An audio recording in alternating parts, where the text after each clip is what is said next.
Aha! Alright, we're live. What's up, guys? Welcome to the late night stream. It's Wednesday, and it's really late at night. Alright, let's get things started. I've got the menu. We're starting extra late tonight. Karis wasn't feeling too good, so I stayed up with her a little bit. Poor Karis. What do we got going on here? We got Paradise. Dragona is selling fast. OP09 Gold Manga.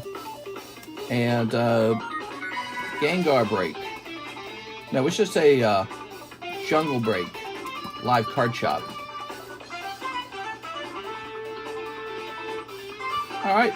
Paradise Dragona is selling fast, if you didn't know that. We'll scroll up here.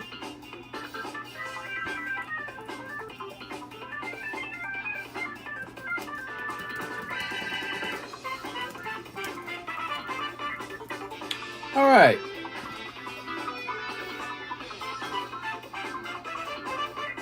There we go.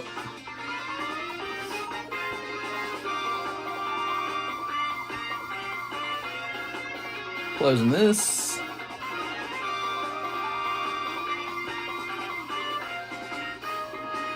And we're ready. Woohoo! Whew. So, let's turn this down a little bit. Well, maybe we'll let it play for a little while.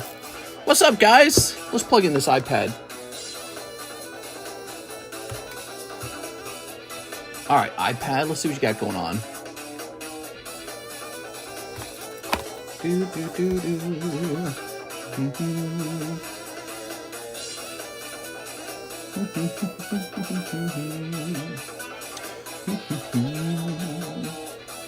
I wonder if Adam Thone's cards could actually be on the table. I wonder if that's where they went. I'm looking for some Adam Thone slabs so I can get him shippy-whippied. But I can't find out what I did with the slabs. I didn't just put them up on the table, did I? That'd be really funny if I did that. Nope, not there. I looked all over the place for them.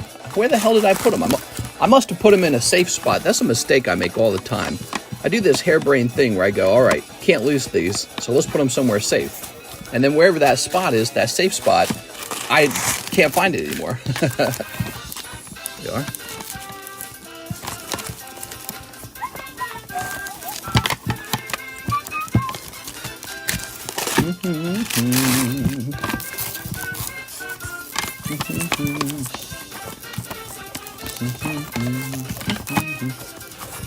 Oh my gosh, finally, says Elvic. Oh my god, finally! Okay, they're not up here. Where the hell would I have placed them? I've just been kind of waiting for them to pop up. But they're not popping up. It's kind of annoying. The other spot I could think is I'd put them to my left here. I don't see them here either.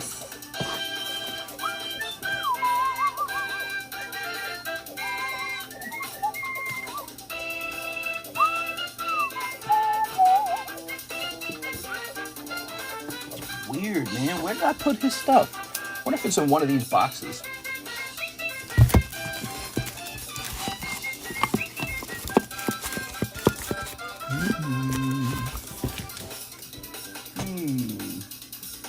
Ooh, here's some slabs. Look at these slabs. These are nice. Do. Charizard, Pikachu, Squirtle. Look at that pricey Squirtle, bro. Alright, let me turn my fan on. What is this? Urchin Underpass? Final minute. Skip that. Mister just started. I paid off my slab and want to ship my bag. Hell yeah, dude. Alright, I'm turning my fan on. Fan on.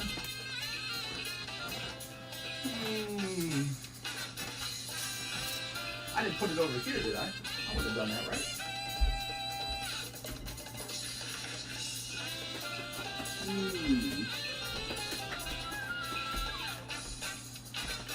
Alright. Didn't see it over there.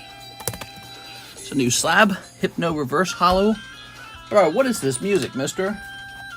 It's actually Mario Kart. This is Mario Kart. All right, give me a moment here.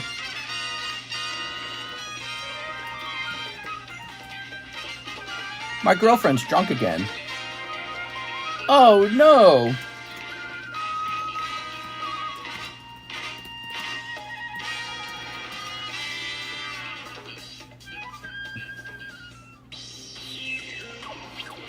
Our girlfriend is drunk again? No!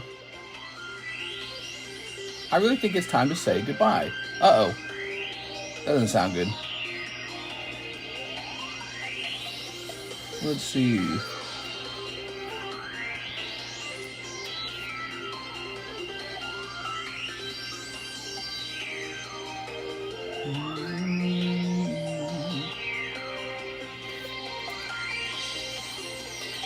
You're not a big fan of when she's drunk? Okay, you ready? We're coming up with the price for this Hypno right here. Give me a second here. All right. I'm tired of breaking up with her, says Lurkin Lowry. Lurkin Lowry's tired of breaking up with her.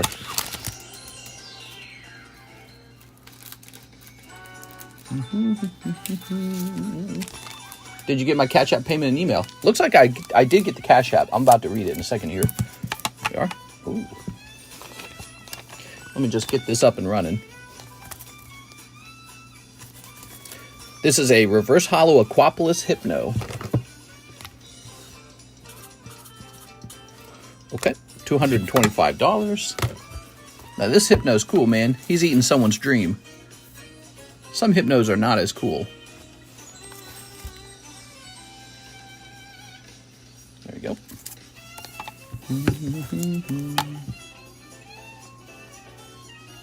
Oh. Alright, hold on. I'm changing the price. He's Pop 8. I didn't realize he was Pop 8. Now he costs more. Okay.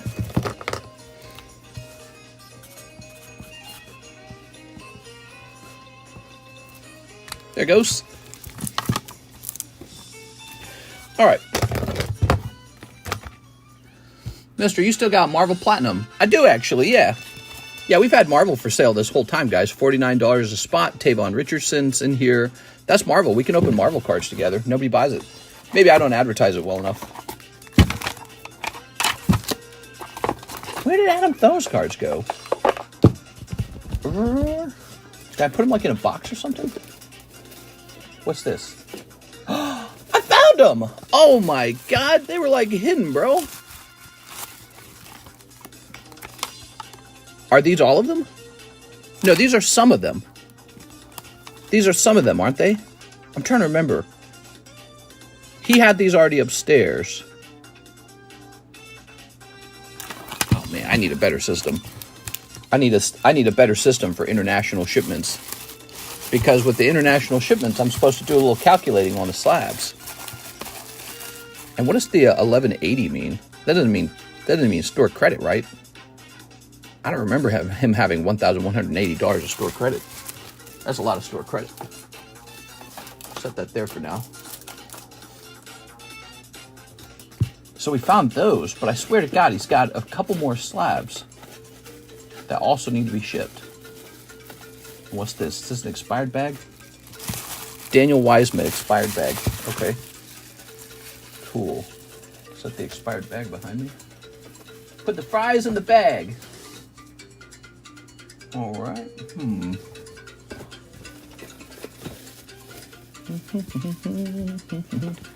What's this?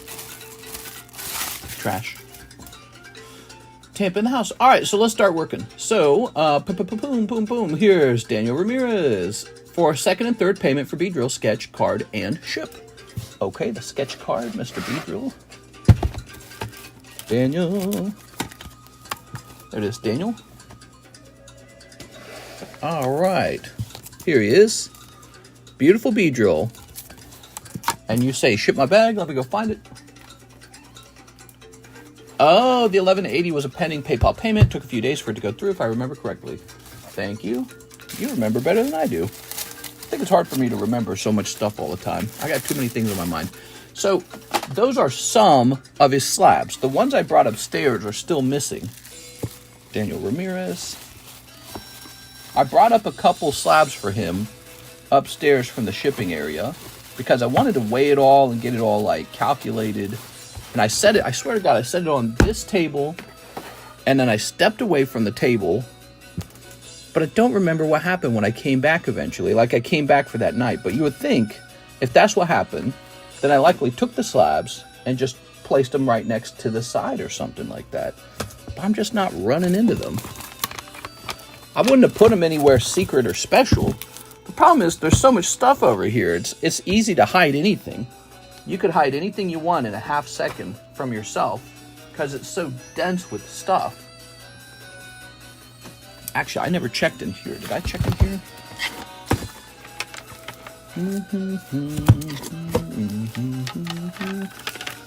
Because I swear I had to bring some stuff up for him. I actually have a theory it went back down to Alexis because I stored it maybe in an area where it would have been sent back down to her. But when I searched the AD box, it wasn't in there. But you know what I haven't done? I haven't searched for the very small chance that it was missorted. There we are. Hello, Mr. Chat. Then what happened? You had a slice of pizza. Maybe she shipped them out already. No, that'd be no good because I wouldn't have made a label for him yet. I would have made him a label. Not in this box. Yeah, I haven't made him a label, so she couldn't have shipped it out. Unless she shipped it to the wrong person. Which I guess that is possible too, but I highly doubt it. Highly doubt it was multiple slabs. That would be very bad. All that person would have to do is contact me and let me know, and I'd buy them back at full price. We are. That's the reward. If you get somebody else's stuff, I buy it back. So Daniel, let's get that shipping label made. I've been playing with the grading tool today. Magic, Yu-Gi-Oh, and Pony are really bad. I wouldn't say just them. I'd say a lot of them are bad.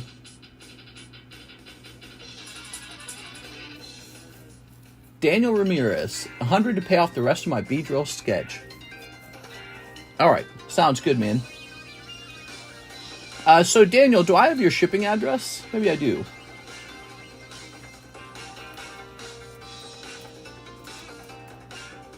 I do not.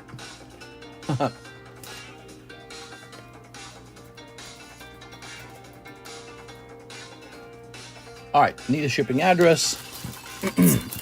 I'll set this to the side now.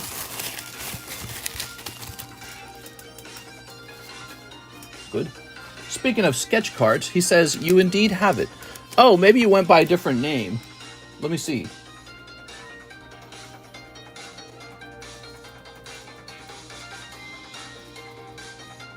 The only thing that pops up is Daniel Ramos, and that's not you. So you must have had a different name than the name you're going by in... So when I type in Daniel Ramirez, it doesn't pop up. What do I need to type in? I said it before, but I can send it again. Cornroll says, this is good music. Can you look at who is in the vintage break? What, for the vintage booster? Rigoberto Gil. We got a vintage break going on, guys. That guy right there.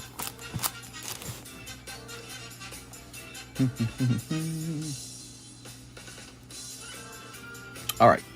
Yeah, give me that. Give me the name for the address, because I think you must have gone by a different name. Captain Eustace Captain Kidd.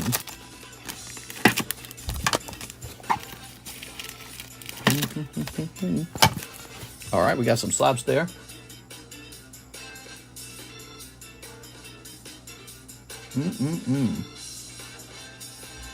You bring out the good stuff when I'm out of funds. What are you talking about? I've always got the good stuff. Darren says, I'll take a Lord of the Rings. You got it, Darren? You ready? There we are. Snipping this.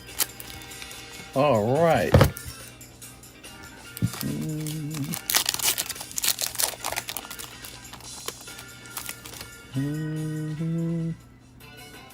Oh. Golem looking ugh, dude. The Fed finally made a rate cut, an interest rate cut, a whole 0.5%. Yes, I heard about that. Darren Thompson. Here you go, Darren. Topps Lord of the Rings Chrome Popular. I never know what you have in stock if I'm going to buy vintage packs. Here we are. Are you saying you really like Japanese jungle? Is that what you're saying? You're a big Japanese jungle fan? I, too, am a Japanese jungle fan.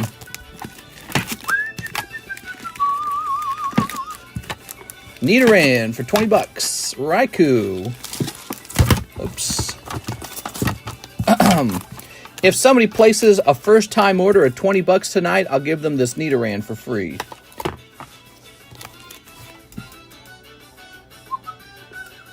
Danny Saint Amour 2 Chrome. Danny, welcome back, Danny Saint Amour. We missed you. Danny Saint Amour. Just sent my shipping info. Awesome. Let's get that label made. I'm sure it's something like your first name and last name are typed differently or something. Let's see what it is. Let's see if I can search by that.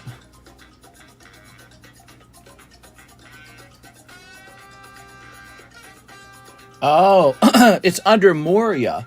Moria. That's why I couldn't find you.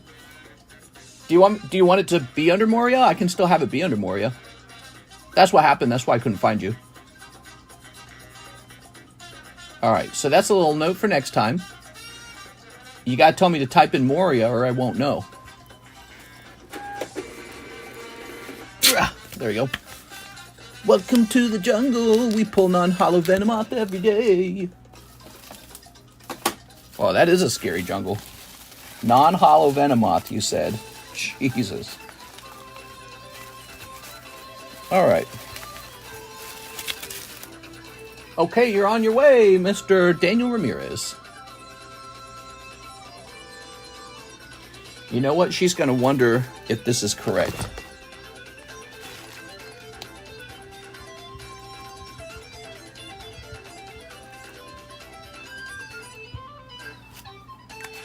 All right, I left a note for Alexis so she doesn't reject this one.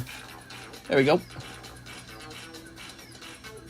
Did you figure out anything about the missing slabs? Let me check, because I sent Alexis a message about it. I don't think she said anything back.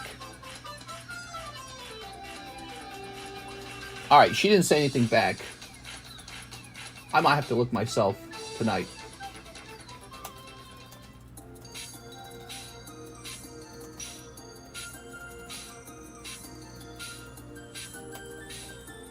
All right. No, I apologize. Alexis has not said anything. I apologize. So I think I'll have to go looking for it. Oh, you're already winning, Mr. Danny. Look at this, guys. That is a hot card. The Lord of the Rings checklist card. If this grades 10, it's very expensive. Alexis swiping slabs. Yike. No, she's not. She wouldn't even know what to do with them. We are. Here we are. All right.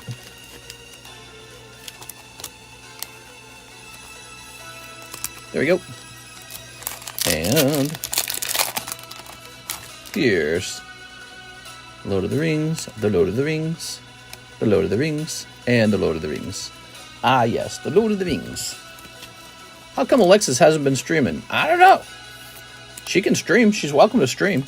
Maybe she's finding it easier to just do shipping and clock out for the day, you know? There we go. I taught her eBay the other day, so she's learning how to list on eBay now. Danny Saint Amour. But yeah, she's totally welcome. There you go.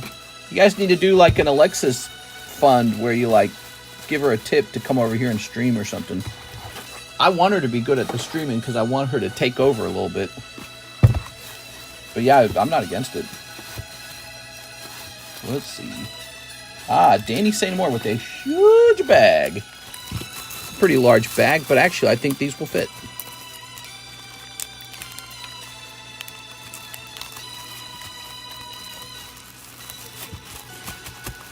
All right, Danny. There we go.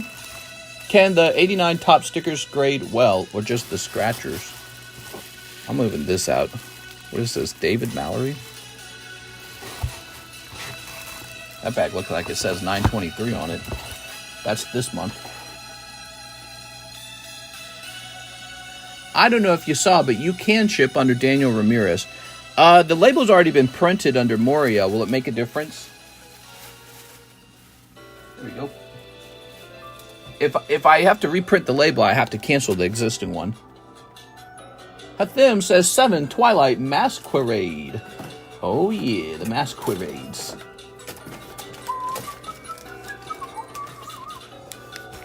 Mister, and I know that you are all busy. That's a lot of slabs to be able to look through. Oh, that's Shrouded Fable. Well, I wonder if she just didn't see my message, or if she did look and found them, or if she didn't find them, and whatever the case is, she just didn't report it, or what happened. There we go. Sometimes when you're working the shipping, you don't understand, how pressing the issue for the buyer is compared to us, our side. There's like a million shipments to think about. But on the buyer's side, it's just his shipment. So he wants to know like that, what's the outcome of, like, where's, hey, my slab's not here. Where is it? There it is. All right, you ready? All kinds of things can actually happen. The main thing that happens is maybe the slab got missorted. So let's say it's Cody, CO, right? Maybe it got missorted into the CA box. So when she went to go retrieve your slabs, she didn't check the CA box. She only checked the CO box. So if it was initially missorted, well, then she never grabbed them. Other things can happen, like if you had 2 different names. The worst case scenario is a missed shipment. That really does not happen very often. It's very rare. They're most likely down there. Here's Iron Thorns. All right. Caddy Hodges. All right, there's Spinnerack. Here's Shinx Monkey Dory. Here's the Wacky Litwick. Here's Eevee. That's a good pull. Hathim. All right. Rayfort. Luxio Kadabra. Arcanine. No problem. Ba-doop. All right, you pulled the Eevee. That's a good round for you, Mr. Hathim.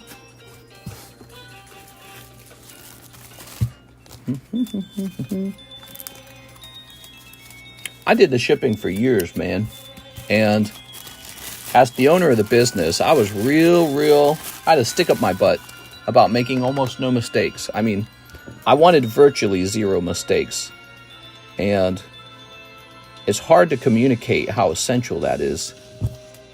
Because it's like even one shipment is usually not cheap. Here's Matt Hedrick. Please use my store credit for a spot in the vintage pack break. Here it is. Yes, sir. Woo! This is spooky music. Do you hear it? This drops down to 20. Accuracy is key. There you go. You guys should see how much she receives. She receives a lot of shipments.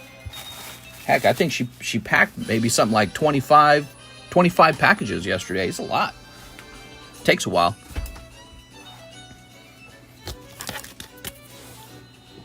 That's going away. That's going away. Look at that Psyduck. He's so cute. All right, we got Stellar Miracle. He's a good giveaway slab. Xenos, PSA 10. Houndour. The Incredible Jerk. Here's Gandalf, friend of the Gay Boys. And Victor Bell. What percentage do you do on cards pulled for store credit? There's no perfectly set amount, but I mean, if you're willing to go low, I can guarantee you I'm willing to buy it. If you want to negotiate a price, we gotta do that in Discord. Here's Javier Arroyo. What's up, Mr. 6 OP9s? 6 OP9s. One thing I can say is true is I've got a lot of product. So I'm not short on slabs. But sometimes if somebody wants to sell them back to me, I'm open-minded. You forgot to actually add the guy in from the store credit. I knew that. I was just testing you guys. Making sure you're watching, you know. Got to keep you guys on your feet. Sharp. All right. 1, 2, 3, 4, 5, 6. 6 of these. Good luck. Oh yeah, OP9, aka the Gold Roger set. This set's gonna be hot for a while. I got 10 fresh cases of it. 10. Hopefully another manga or 2 in those cases. Maybe a couple mangas. Just gotta find them.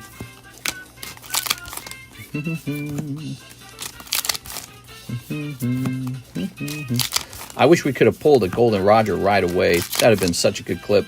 It still is. Oh. That Marvel Holo is tempting. Look at it. It's only 30 bucks. Already graded. It's graded 7, but they all basically grade 7. They don't get 10s. It's virtually impossible. He's a good price. That's a green label price. Javier Arroyo. Thanks, man. Welcome, guys, to my late night stream. There's 106 of you at the 26-minute mark. Hope you guys are having a great weekday. A great Wednesday. Wensleydale. Why don't we get this giveaway started? So, today's giveaway is a PSA 8 Pikachu. Pikachu! Alright. Giveaway code TCC. Just a way to show my appreciation. You guys are here. I appreciate that. You guys keep us company. What do you guys want to talk about tonight? Alright, the keyword is up. Alright. Aaron Rodriguez, 2 PRB1s. You got it, 2 PRB1s. Toss out the junk Holos, please. You don't want the junk Holos. Alright, you got it. Full arts only. Are you mean from your bag? I think I remember your bag. You had like this insanely fat bag. But it's all Holos. Oh, yeah, dude. You got a gold in there.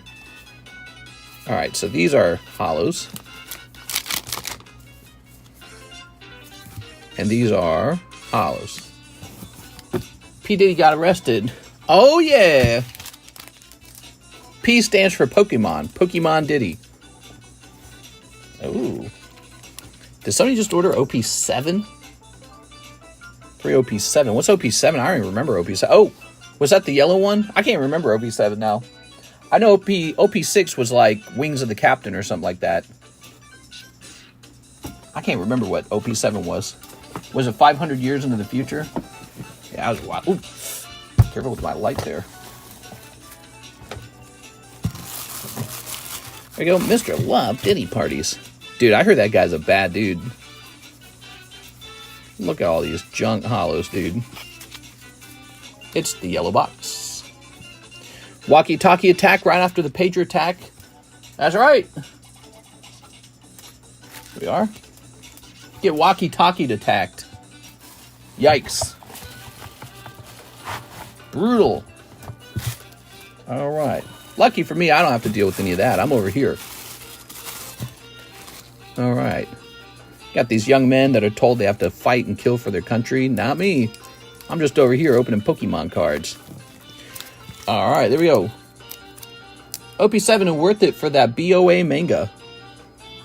Oh, BOA manga. BOA as if it's an acronym. There we go. Wow. That was a lot of those junk Holos, man. All right.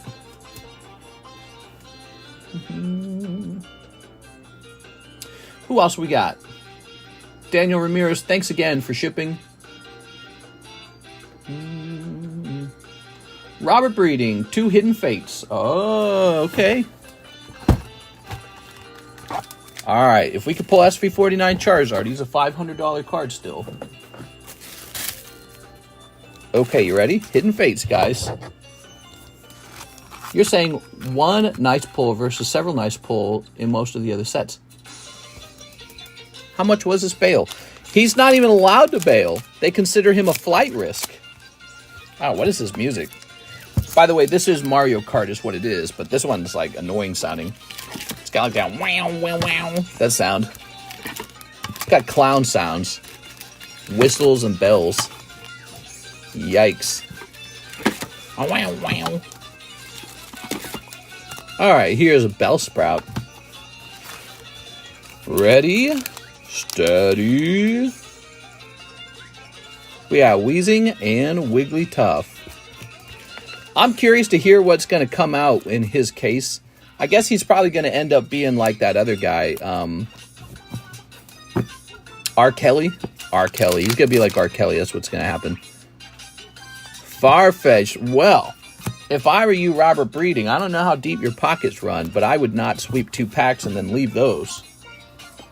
There we go. That's 2 cold packs. Robert Breeding. The Voltorb is using Reflect. I know, that's what makes Carddass cards so good. Carddass cards are amazing. There we go.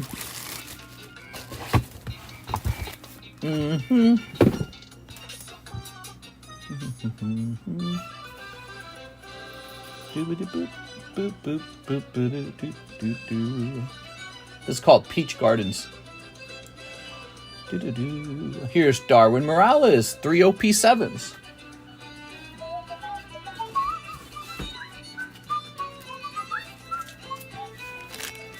One, two, three. 3 of these.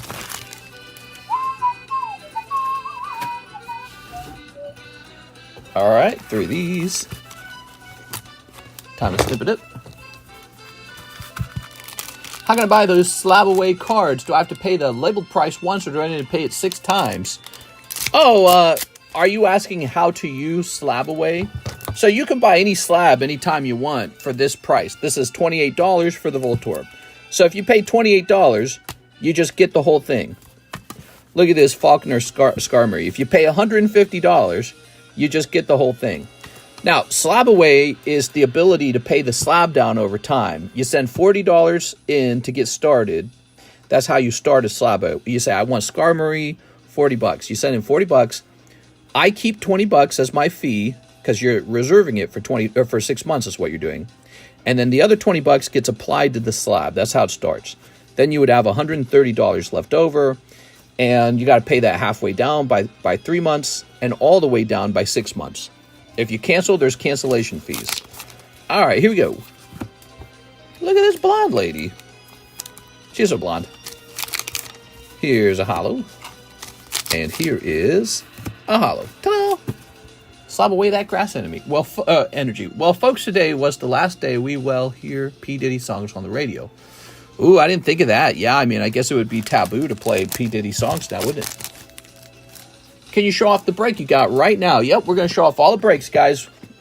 Give me a minute. I'm about to show all the breaks off. Let me give this to Darwin Morales.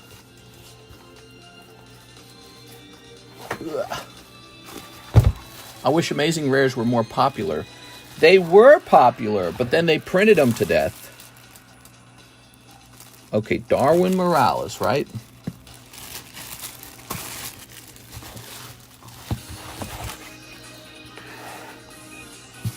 They were coming up, in fact. Here they are. So, first of all, we have the Reverse Holo Dark Pupitar break. You can see it has a green label. That means it's actually a pretty cheap break. Yep. He's a Rocket Returns card, and I just put him up for a break. Here's... Oops, not that. Frostlass. This is probably the most popular break. It's Gengar VMAX. He's a red label break. That means he's a little more expensive. And it's a 1 in 24 odds, $40 to buy in. We got 8 people already. That means it's 1/3 done. Here's the Mega Break. It's the most expensive, largest break. You can buy in for $500. That will give you a 1 in 7 odds. Or you can buy in at $40, and it'll give you roughly 1 in 91. It actually puts you on a sublist. It's a $40 sublist. Over here, we have the Mawile Break. There's 7 spots left on the Mawile Break. Pop 8 Reverse Holo from Sandstorm. It's just a cool vintage card. So these are just like 2 cool vintage cards. This is a highly desirable Gengar. This is a very desirable Gengar. And last but not least, we have this ongoing rare candy break. 1 in 31 odds. So he's the biggest one other than the Mega. And he's 7 spots deep with 31 spots needed. So there you are. They're all in the middle. You know, they're all started or in the middle of breaking. When they get close, you might run out of a chance to jump in. Because you'd be surprised how fast they move when they get close to finishing. All right, next up we got Terry Sherman with a large payment toward his slab away. All right. Mr. Terry, slab away.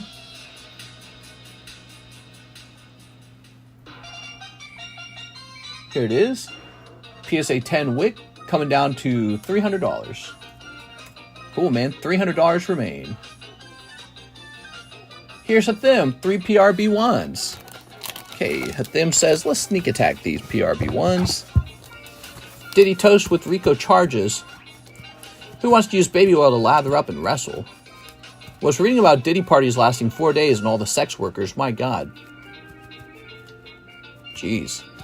Mr. Muhammad says, so you can just pay the full price and get them. Absolutely. You don't have to slab them away at all. Slabbing cards away, it's really useful for people who, they're not very, they don't find it fun to like save up money to buy one big thing. Instead, they pick something out ahead of time and they just whittle away at it. I find that behavior is more fun for people. Almost like a quest in a video game, right? But yeah, it's no fun to just save up money until you have a lot of it and then buy one big thing. It's almost like it goes against human nature to do that. So I said, we gotta have slab away. That's why we started it. We are. All right. What I'm trying to say is it's easier to buy a bunch of $50 slabs rather than one $500 slab. But slab away makes it easy because you can put it into slab away and then put $50 toward it 10 times and you'll be done. There you go. It's also nice because it's not on your credit card, so your credit card stays clear. Yeah, your credit card stays clear. If you have an emergency, you don't have to turn to your wife or girlfriend and be like, oh, sorry, I put all my money on the Pokemon card. I put all my money on the credit card. You can turn to her and be like, that's okay, my credit card is empty. There's no credit card interest rate fees, like 18% or whatever crazy amount they ask. They always ask some crazy amount. All right, but there is a slab away fee, obviously. Here's Terry Sherman for Hidden Fate. Yowza, that's a big one, man. 1, 2, 3, 4. Will you ever go to a card show and buy product? I have gone to a card show, and I did buy product when I was there. I wasn't a big fan. I felt like just the price to get into the card show kind of makes it so that you're paying a premium on these cards. So you have to pay a fee just to get in. And for me, it was like $100 when I went. I don't know what you guys pay, but it was not cheap. And so I was like, man, I'm already $100 behind. And then I went looking for like the big deals. There weren't big deals. They were all basically priced very similar to what we're doing here at the cheapest buy now price on eBay. So they just by default. You can go and ask them for a cheaper price, but if you don't ask them, you basically have to accept a lower, a higher price on them. And then on top of that, they all want you to use cash. They don't want your credit card. It's kind of annoying. It's like, dang, you guys are saving money anyways. Oh, the birds. Nice, man. That's a nice card. All right. So they're all like, nah, we don't want your credit card. We want cash. Pay these high prices for these. Now, here's the very worst part. When you go there, all the good deals have been picked through instantly. All the good deals and all the desirable slabs are gone.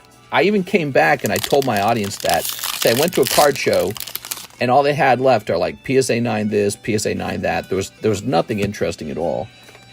Here we are. All right, Rowlet. Sent for the thing, mister. Sounds good. I like the credit card rate announcement. I hope that actually happens. In California, they are $10 to get in. $10? Nah. Card shows near me is like a $6 entry. Nah. I went to a Collecticon. It might have been $100 for both Karis and me. So it might have been $50 each. I have no $6. How much? Let me look up Collecticon right now.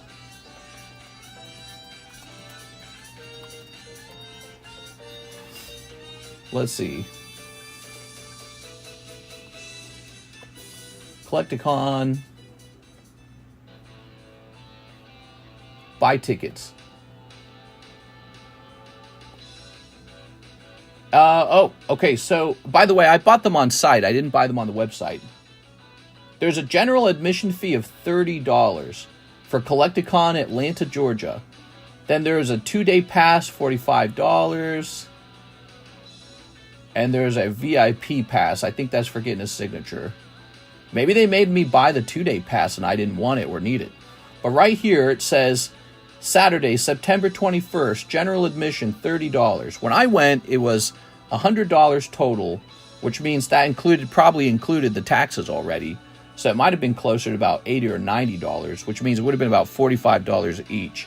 And maybe what they were selling me was this 2-day pass thing. I didn't ask for the 2-day pass because we were only going to be there for 1 day. So they probably didn't ask me what I wanted. They probably just assumed I should buy the 2-day pass.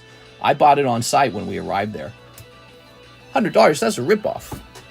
I didn't say Collecticon. Well, I did say Collecticon. What do you think of that? All right, Terry Sherman. Let's grab a bag. So there you go. We spent about $100 at Collecticon, but it looks like I could have bought a $30 ticket at Collecticon, which maybe that would have been closer to $70. That's if you have a girlfriend. I guess if you're going by yourself, you don't have to pay as much. But I'm not going to Collecticon by myself. I'm going to bring my girlfriend with me. So it looks like by default, I pay $70. Here we are. And so you're behind $70 already when you start. That's no good. So you have to, when you buy something, you have to buy enough of it and have it be a deal enough compared to, like, let's say eBay, that you're saving $70. It's kind of ridiculous when you think about it. But the Collecticon was just full of garbage, dude. There was garbage all over the place. They're selling, like, you know, I don't know, it's like just made in China garbage, like non-copyrighted toys. I got a great example. You know the metal Pokemon cards? I sold them a long time ago. I feel like an idiot for selling them. There's stuff like that everywhere. The metal Pokemon cards printed in China, they're all over the place. They got doodads like that everywhere. They want to sell you garbage left and right. And then when it came to high quality stuff, it's just like really expensive. So like the booster packs, if it was a good booster pack, it cost more than eBay. I went to go buy a blue poker deck. I never forgot this. I wanted a blue poker deck from one stall. $1,000. I can just go to eBay and buy it for $600. So I was like, wow, these guys are really, I wonder if they're expecting it to sell or they don't want to sell. I don't know what the deal was. But at the time, I was really into poker cards. I still am. And they had a blue poker deck, and they wanted $1,000 for it. And so I was just like, I paid $100 to get in here. There's no food. There's no, like, comfortable couches or anything. You can't rest anywhere. You just got to stand up and smell everyone's stinky stank. And then everything, like, costs the same as eBay, or even if it's a good thing, it's even more. And if it was a good price, it already got picked through. All the good stuff got picked through already. So I said, damn, dude, I don't know how I feel about these card shows. But they are fun. They have a good vibe. Damien Holdings, 1 Paradigm Trigger, 1 Night Wanderer. Night Wanderer's over here. Here we are. Collecticon, $50. Come to Miami TCG Con. I'll have a table, and my buddy Eric is the one who set the whole thing up. Nice. All right, so Paradigm Trigger, which is not Silver Tempest. It's also the Japanese version. Let's see. It's kind of buried. Let me unbury it. I just, my time's super valuable, too. That's the other problem. My time's super valuable. Because anytime I want to make some money, I just have to hit the go live button over here. Or, work on a PSA submission, or work on a short, or work on a video on the TheCardconomist channel, or practice the encapsulations, get the encapsulations done. There's just so many ways for me to be productive these days. I can't even keep up with it all. There we are. All right. Mr. needs to go to the Sport Cards Big Show. The amount of money that gets tossed about is insane. Sure, I mean, I'm not saying I dislike the idea of that. It sounds fun. Mr. Damien, both packs were cold. I'm just saying, if you're talking about from the perspective of getting a good deal, I don't know, dude. I don't think the best deals are there. I think you don't need to go to a card show for the best deals. Yeah, I know Savert might disagree. He's in college now, by the way. Be productive. A drive 2 hours to the nearest Golden Corral. Mr. Elijah Martinez, 1 spot in the Dark Pupitar break. All right, the rocket break moving. Check it out, Rocket Break, guys. Why would you collect this? Well, you collect it because if you wanted to open a booster pack of Rocket Returns right now, you'd have to spend $800 opening that pack. $800. What that also means is if we did a break at $800, it's like $100 a spot. That's what that means.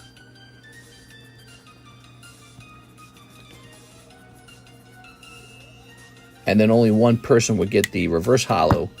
And then the reverse holo wouldn't even grade 10. I already know it won't. Because I've opened something like 10 packs of Rocket Returns and not a single one of them graded 10. So these Rocket Return breaks are actually pretty good. We like them. The card shows are for big collectors. Just watched a video of a guy buying 2 Black Label Poncho Pikachus. Total order was $52K. Guy was making out like he was buying a Big Mac. Well, what those guys were really doing is they're making content. For example, you don't even know, maybe they're friends. I could set up a booth and you could buy, I could give you 20, if you were my friend, $25,000 cash and then say, all right, film yourself buying this Charizard from me. And then you come over, you buy it with cash. I'm like, thanks, bro. And then you just give me the cash back and the card back and we're done. So you can stage stuff like that all day long if you want. I'm not saying it doesn't happen, but I'm just saying all they're really doing is they want to make a piece of content. And I don't know. $52,000 is supposed to be an impressive amount of money, but to me, it's not an impressive amount of money, especially for Poncho Pikachus. I mean, I don't like the Poncho Pikachus, so you're not selling it to me. I feel like the Poncho Pikachus are not a good investment. Loses a friend, a card, and $25K. No, I mean, if you were actually a friend, a real friend, right? Somebody who we had a working relationship, and I said, help me make this video, I'll give you $20. Yeah, people would do that in a heartbeat.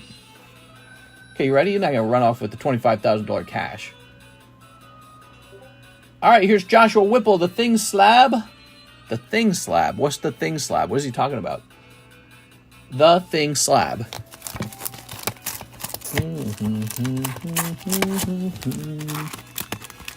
Oh, this guy. All right, cool, man. Forgot about him. All yours. And then he says 15 of the OP9. Send those orders in, guys. We need more orders in the queue. I can see it from here. Oops. We'll have a short night. All right. What's funny watching parents with kids come up and ask to trade up for slabs. Yeah. You're talking about people who get like a $100 slab and then they try to trade it for a $110 slab. And they just want to keep doing that until they have like a $1,000 slab. And they do it for the video, for the entertainment. 1, 2, 3, 4, 5, 6, 7, 8, 9, 10, 11, 12, 13, 14, 15. There we are. 15 of these. All right. Okay. Is that his name? I didn't see the name. Just binge watched a lot. Snipping this. There we go. Let's sneak this. All right. Snipping this. And snipping this.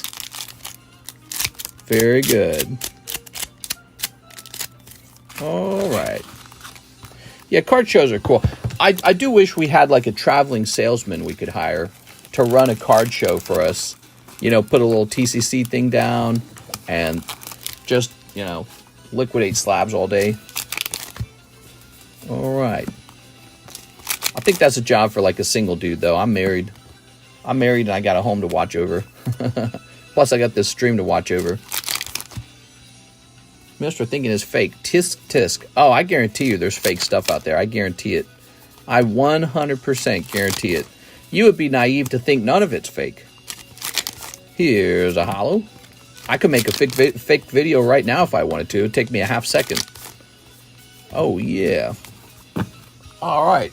Trent says, I'm down. Very good. Ow. Damn, I punched my laptop. Some buabs are fake. If you make a fake piece of content, but it goes viral, you just make cash. You just get cash for that. And so it just takes one guy to figure out that that's how it works. And he'll sit around working on fake videos all day. There you are.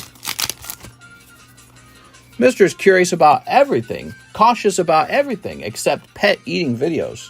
Well, I mean, if you watch somebody take a cat and roast it on a fire, it's not the same as watching two guys, two guys hand off cash and a card between each other. Yeah. Or like if you see a dog on a barbecue pit and it's a husband and wife recording it from their house going, oh my God, are they cooking a dog? I guess it could be AI. I don't know. We are.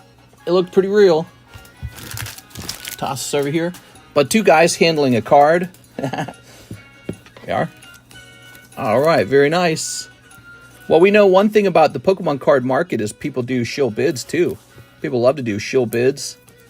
We are. All right. Ooh, very nice. Joshua Whipple. Mr. Josh. Okay. In the same vein, maybe it isn't a dog. Maybe it's meat set up to look like a dog. Ah, dude, it was a dog, dude.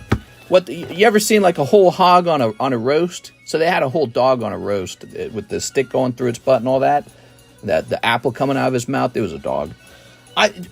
If you contact me, maybe I can go find it. It might be in my search history. If you want to see it, I can send it to you. You are. I can't show it here in the live stream. I might be able to find it. All right. You don't want to believe that people would do that. And I was bringing up a funny aspect of it is where it's like, I could eat a dog. I'm not crazy. I just like eating animals. And you don't understand what it feels like to be in the mind of somebody who doesn't have that sort of line between pets and food. But I'm in that mind already. I know what that feels like. So it's like if you told me other people were eating cats and dogs, I'd be like, sure they are. Let's see. Is there a way to look up my history? All right. The only part of that argument is, was it happening in Springfield, Ohio? That's the part we don't know. I don't know how to look up stuff you've already watched.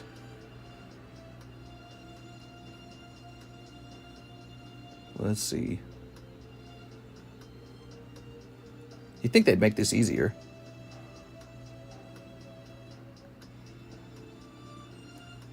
Yeah, I don't know how to do that. I'm sure there's a way to do that. I just copy what you said about with the dog. I'm sure it tastes a certain way, but the emotional attachment has more weight. I'm hungry for dog right now. Rawr, rawr, rawr. All right, let's see. Yeah, if I was raised in another country and you eat dogs in that country, I'd have no qualms about it. I'd be like, yeah, let's get some dinner, man. Some hot dogs. Ready? Okay, Mr. Peter. So it surprises me when there's like Americans who are like, who would do that? That's made up. I was like, what are you talking about? They are. We know there's countries where they do that. They do it right now. There's I think there's a place in Asia where it's like a holiday to do that. Like a dog eating holiday. There are. All right. We got 3 of these.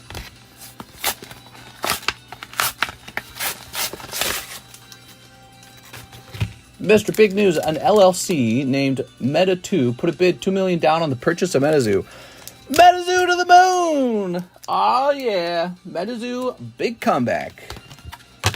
That's why I held all of my, what are they called? The owl dude? Mothman. I held all my Mothmans. What are your thoughts on the Poncho Pikachus? Terribly overpriced. Anyone who bought those did a bad job. My investments beat the investments of anyone who bought Poncho Pikachus. We are. But, if you're just having fun collecting for its own sake, fine and well enough, you can do that. But Poncho Pikachus, my collection grew faster than your collection because I bought different cards than you. So that's a thing. You are. What are your thoughts on the Newsmax preferred stock buy-in? Newsmax. Aren't they like the Donald Trump news, basically? Preferred stock buy-in. I don't know, dude. Social media news reporting is pretty crowded. Newsmax. All right, you ready? Here's Marowak and Lilip. Ooh. If you like to gamble on stocks, go buy the Donald J. Trump social media app stock. DJT is the ticker. Because if he loses the presidency, that stock is going to collapse. If he wins the presidency, that stock is going to climb for sure, dude. He got to have an easier time selling his company or spinning it off or keeping it running if that's what he wishes to do. But yeah, if he wins, that stock goes way up, I'm guessing. So if you like to gamble, rather than invest, just go buy that. Looks like it's a pretty dead heat who wins. Mr. Peter. All right, Peter. Didn't Truth Social stock tank? Well, I mean, it's, I don't know, actually. I don't know much about it. Let's go look it up. Let's see.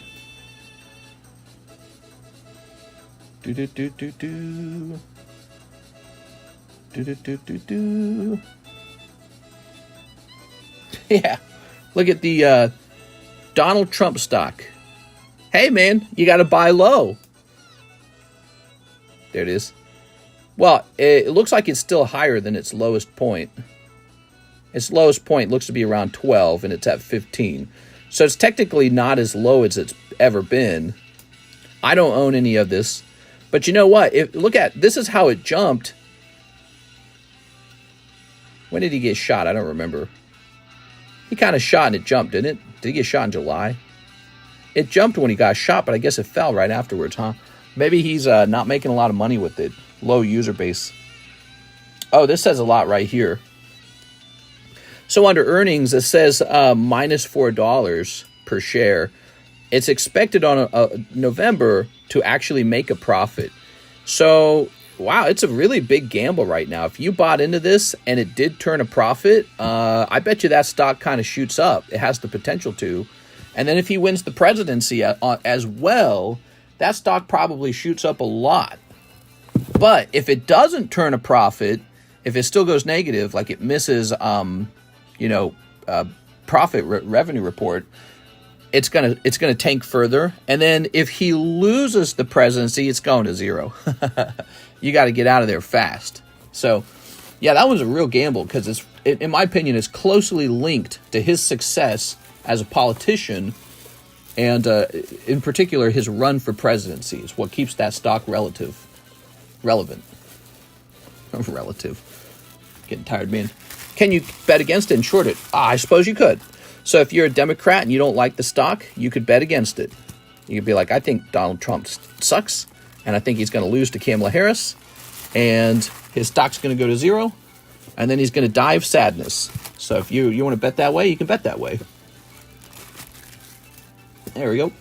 I don't recommend doing that. If you want to gamble, come gamble on Pokemon cards, because at least with the Pokemon card, if you open up some booster packs, at least you get some actual Pokemon cards. But yeah, if you want to go in the stock market and gamble on DJT stocks, you're just moving digital numbers around.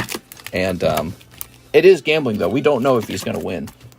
It's like real gambling. People say all investing is gambling. Have you guys heard that? Some people think all investing is essentially still gambling. Mark Lombardo, 3 OP9s. All right, 3 OP9s. Mark Lombardo. Thank you, Mark. Keeping us going. Send those orders in, guys. Trump has a Pokemon card. It's either his bottom line net income sucks or there are an excessive amount of shares outstanding. Do you only have Stellar Crown blisters or boxes as well? We got full boxes. If you want a full box, send in 36 packs. We got a decent amount of Stellar Crown. I guess I didn't buy a crazy amount of it. I bought a lot of Dragona, Paradise Dragona. So we have lots of that. In fact, we've been selling through it quickly, too. We have a great price at $79 a box. That's a rip and ship price. And it's very competitive. And we are looking for more clips to pull from Paradise Dragona. I'm voting Trump.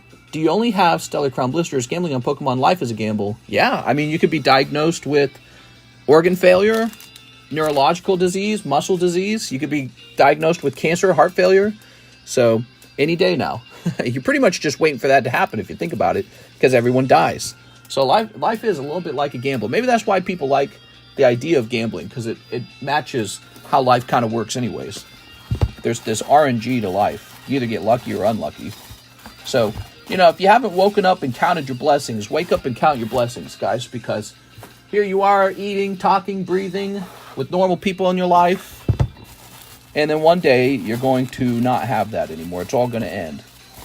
So we're the young and the beautiful people right now, because we're still alive and still kicking. Our diagnoses haven't come in yet. They will one day, but they haven't yet. Count your blessings, eat healthy, work out, and enjoy life. Do what you enjoy, guys. There we go. Don't wait to enjoy life. Enjoy it right away.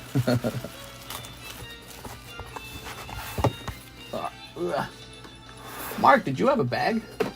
You got me looking everywhere, Mark.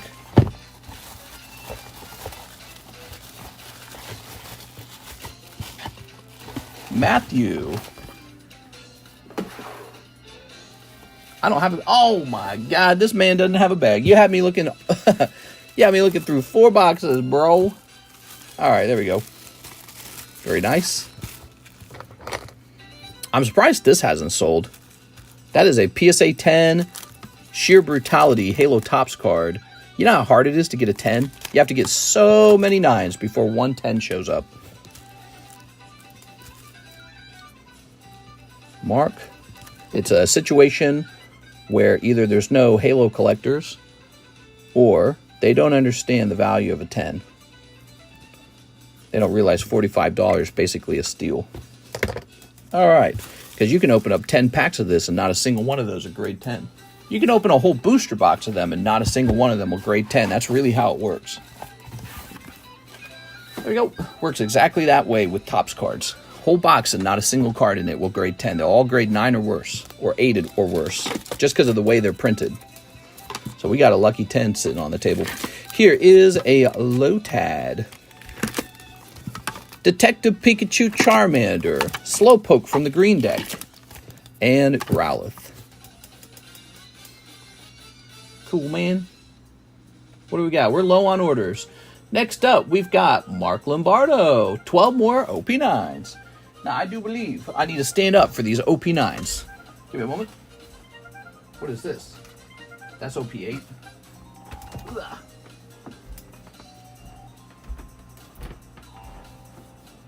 All right.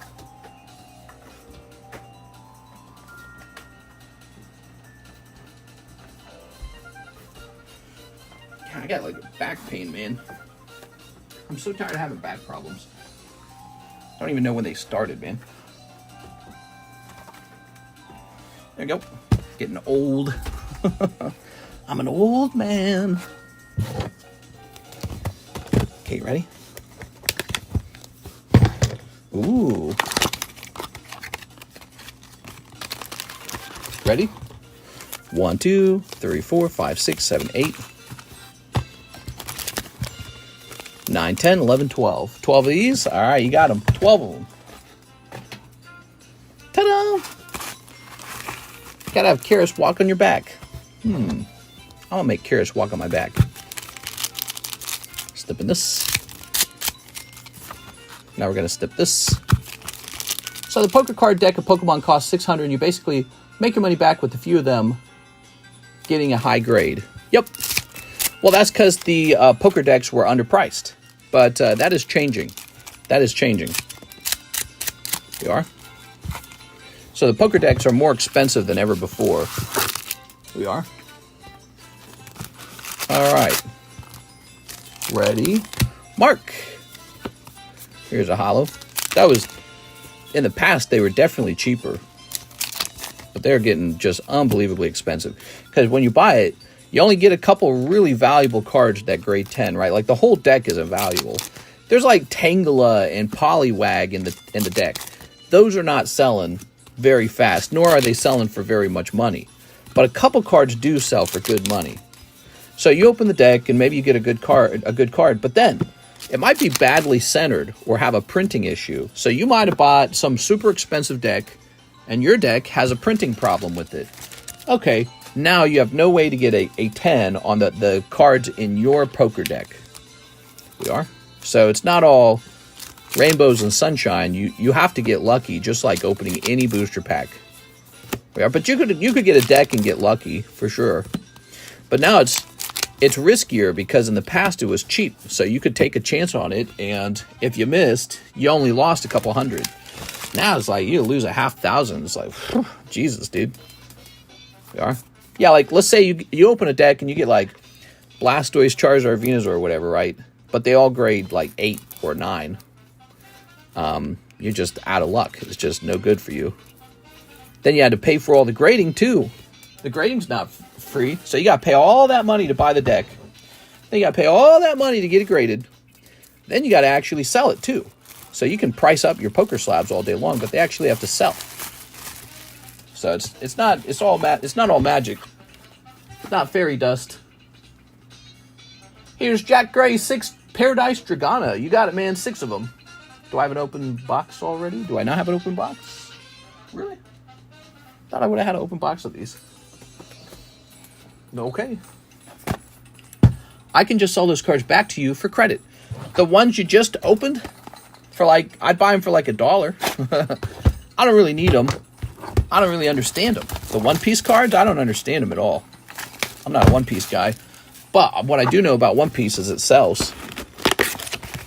Here we are. You don't want $1 for them. I wouldn't know what to do with them. They're just like raw cards, you know. They're not really gradable. Yeah, look at that. Oh, honey. CC, Infinite Money Glitch. That's right. Gary Faban. What? Here we are.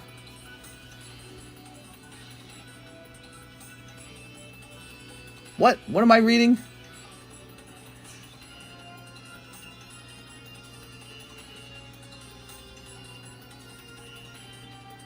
I have no clue what you are saying. All right, I'm going to look up his far-right conspiracy. No, I'm just kidding.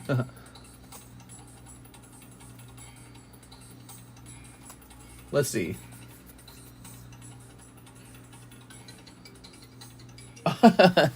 Are you quoting the Talmud?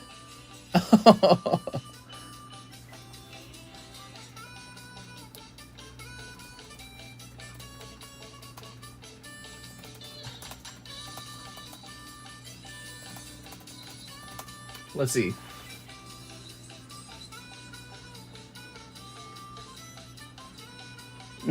Wait, dude.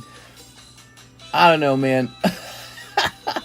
So what he's trying to do is he's trying to quote the Talmud saying that Jewish people in the past believed you could have sex with a kid by 3 years old. I don't know if there's any truth to that at all. But you see a lot of that going on with religion in general. So, for example, like in the Bible, there's the one guy who has sex with his 2 daughters. Like, gee, I wonder who wrote that. And then, in Islam, there's the same kind of argument. Muhammad had like that 9-year-old bride or whatever it was, right? All right, you ready?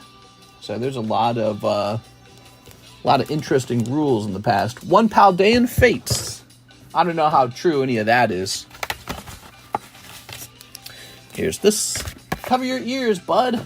1 Holo Shuffle. There we are. All right. Oh. Send that man a beeper. Or should I step on it? I mean, I guess I would argue that it's sort of like a propaganda poster. I don't think he is a real part of our community. So you probably could get rid of it. Here, let's see. Let's see the activity on this channel. That is the first time this character has posted on our channel. So yeah, we can just get rid of him. All right. So 1 Holo Shuffle. You ready? Here goes. So this is the Holo Shuffle. It's kind of hard to use the Holo Shuffle considering how full it is right now with holos in the back. Okay. 1, 2, 3. Good luck, Jack. Shaboom. That is a holographic Jumpluff. Ah, man, I'm having lower back pain. Ah, man, it sucks. I should, like, lay down and stretch my back out.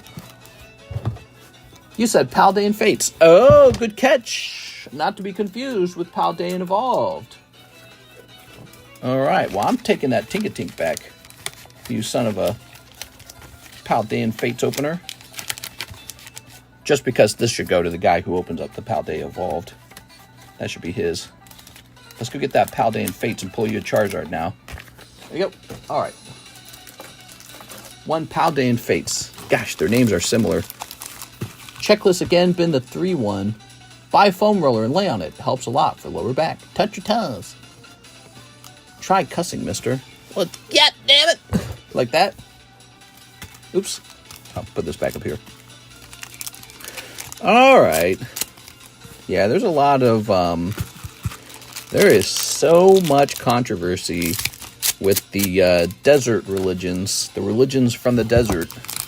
Those guys have been at it for so long. They are. Here is Moonlit Hill, Pikachu, and Fortress. Rawr. There we go. Then it's supposed to be like 2024. God, dude. All right. They're going to be having World War III over there. My God says your God's the worst. I just want to open Pokemon cards, bro. Yeah, so you're going to have to go to work and pay taxes so that we can give money to one of the groups that hate each other. Oh, that's good. What are you talking about? I'm supposed to have money for Pokemon cards. The government stole my Pokemon. Yo, what do we got? Yeah, I'm not a big fan of wars. If you guys didn't know that, wars are a waste of money. Imagine how many people we could feed, clothe, house, put in a hospital if we weren't busy spending all that money on weapons. What a waste. What a humongous waste of money. Just sad. Yeah, but people can't stop killing each other. I hate you. I hate you. There we go. I think a lot of it's just religion. It's just religion. I mean, what other reason? Jack Gray. That's why America's so cool, is because we're not doing that as much over here. That's why people want in, man. Over here, people would be like, what are you doing? All right, Mr. Jack.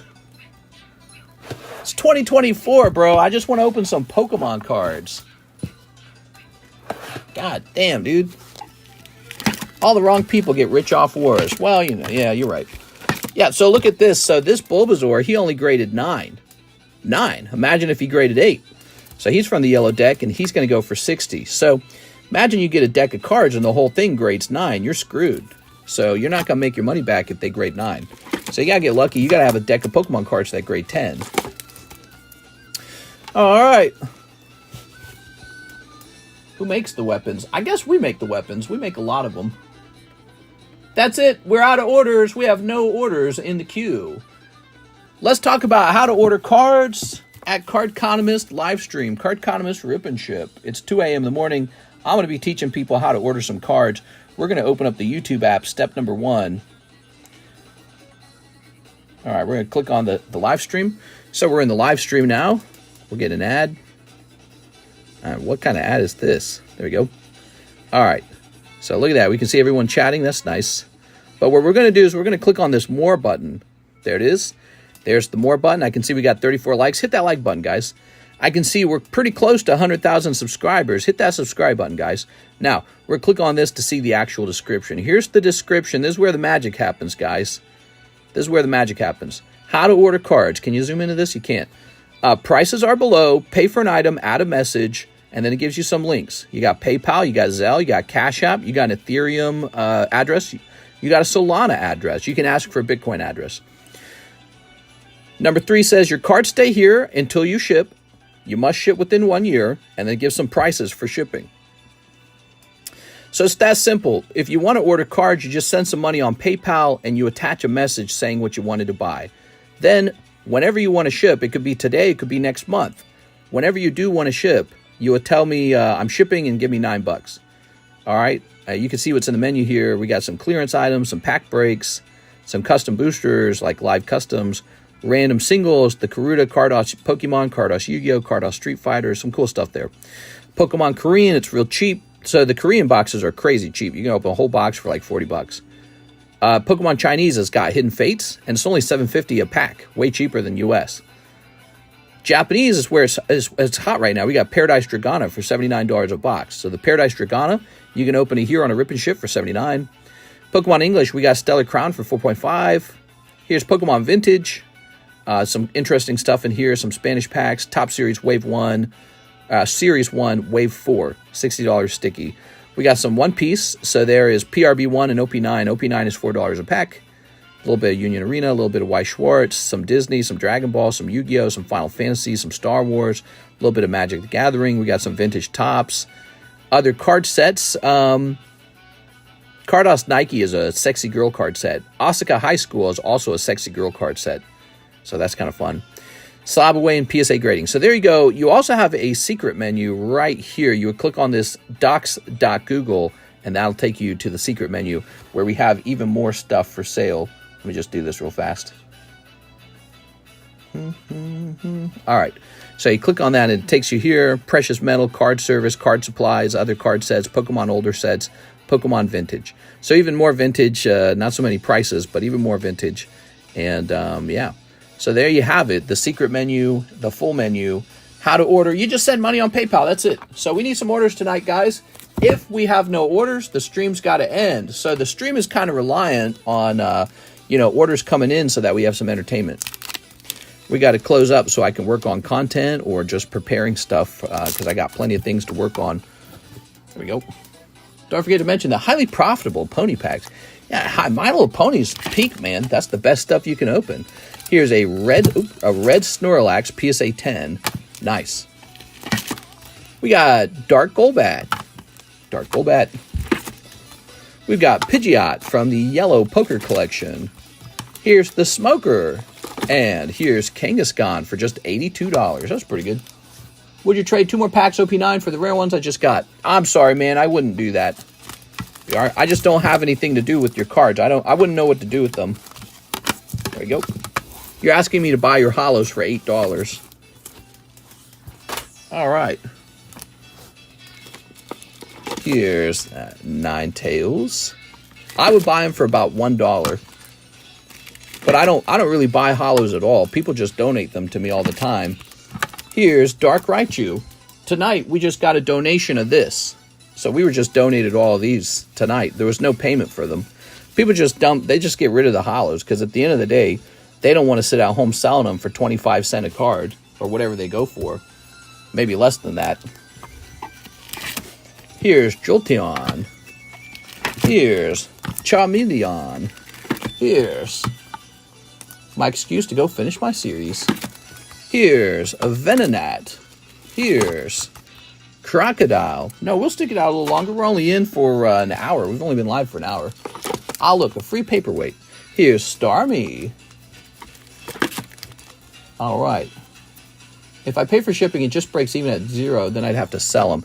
I think that's one of the reasons why we get abandoned bags is because people go, if you added my bag up, my bag's not even worth $9, so why ship it?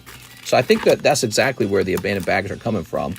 It's a logical choice to just, abandon them. Here's Ampharos. Wow, that's a nice one. Ancient Origin Ampharos. That's a nice one. It's from 2015, quite a bit older, only $40.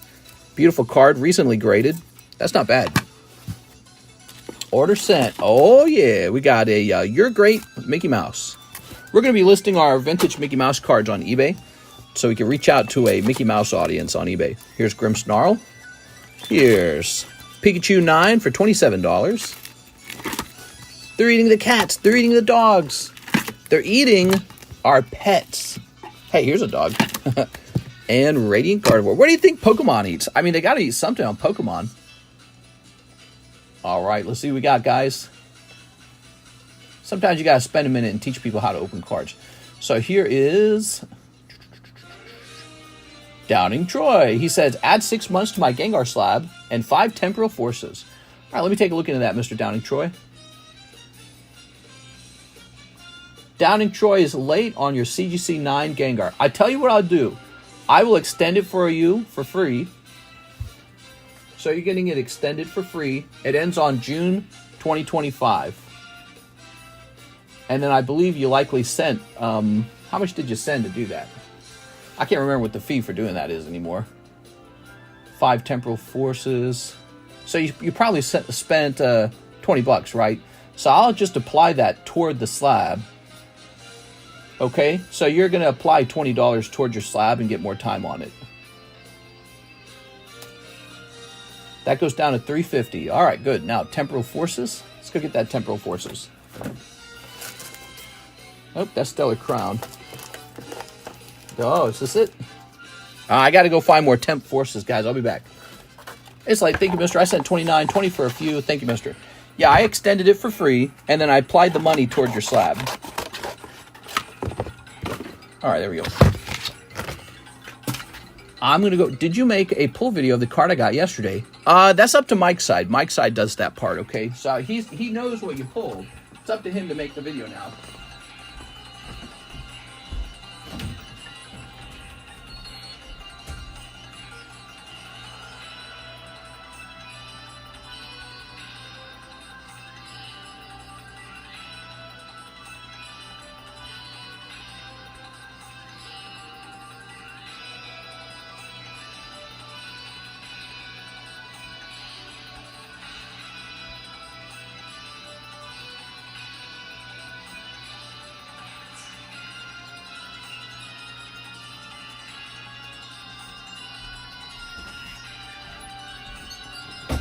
All right, that's it. We're sold out of temporal forces. Wait, let me check one more spot. I didn't check one more spot.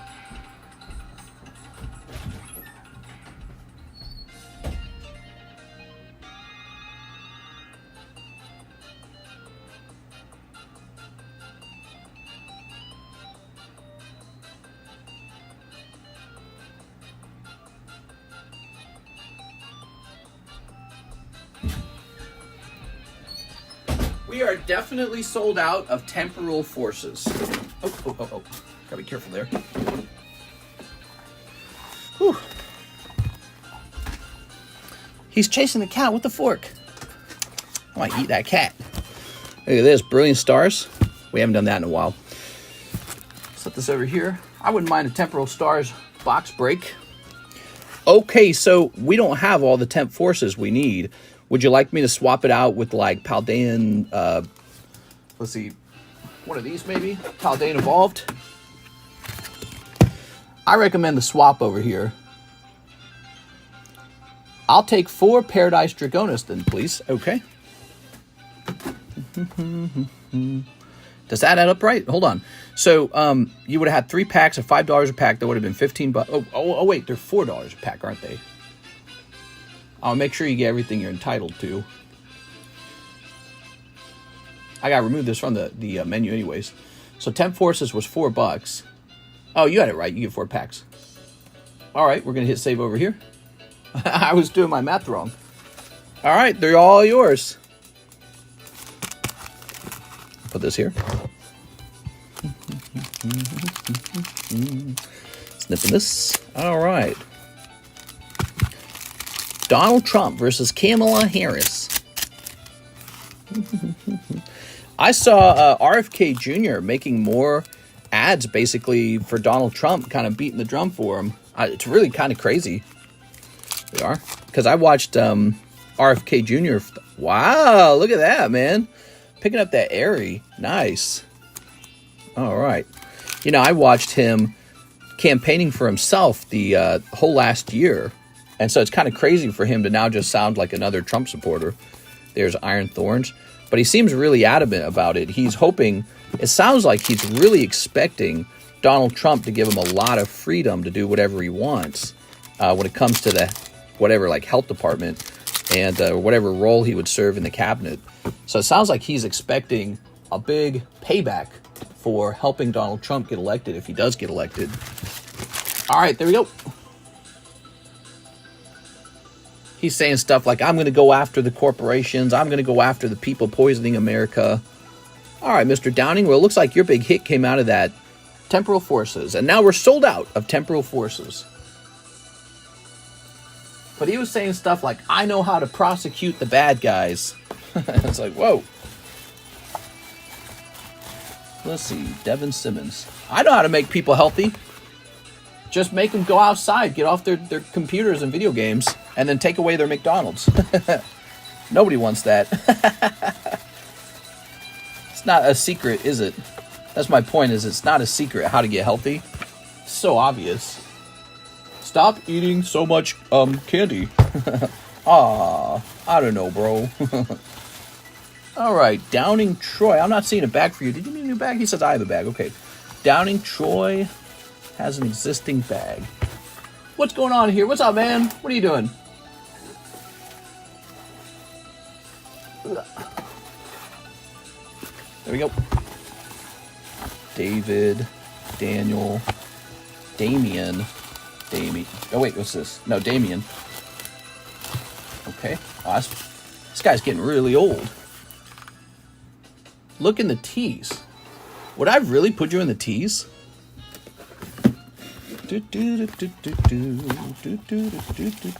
Todd's in here.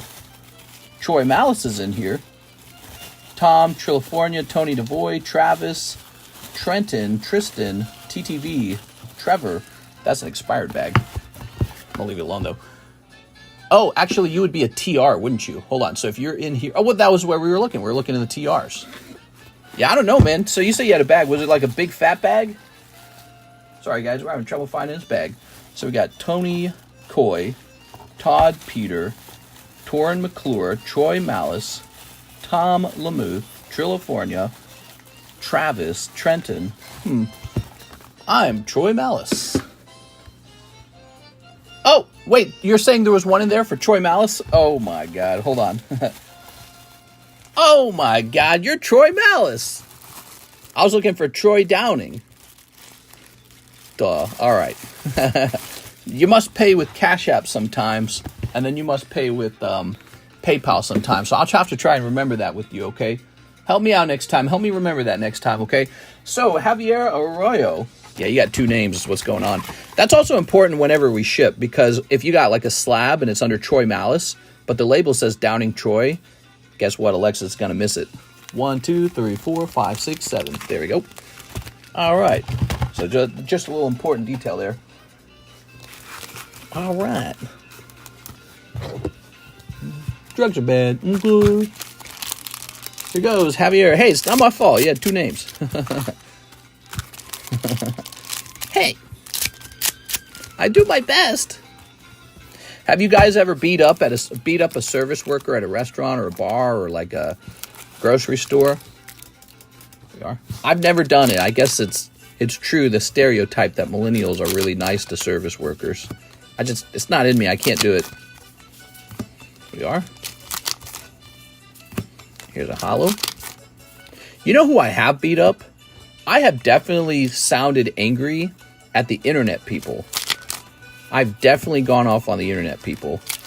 I'll be like, I gotta get my internet back up. You're losing me money.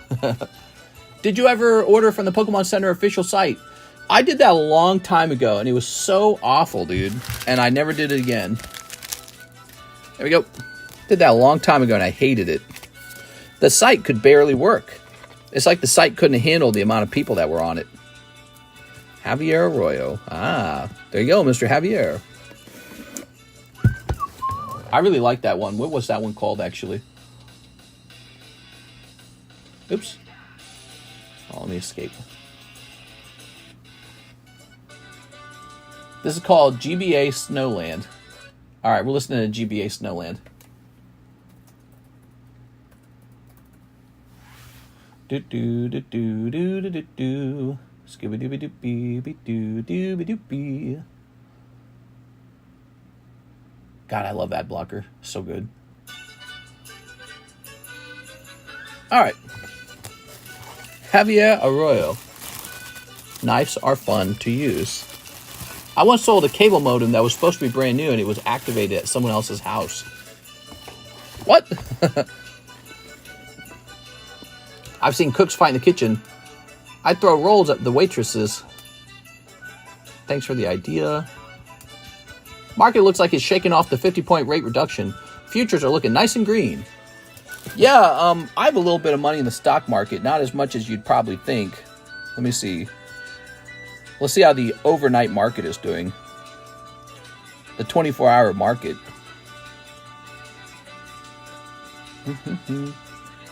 Yeah, I'm up a full 1%. Says here I'm up 1% since last night. Crazy.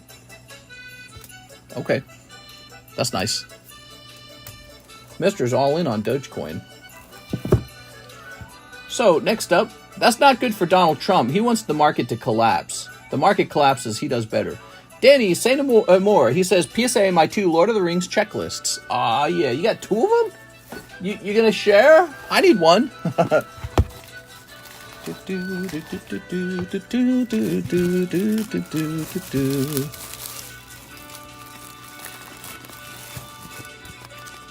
All right. 1. We got 1. And 2. Nice. All right, cool, man. Look how full your bag is.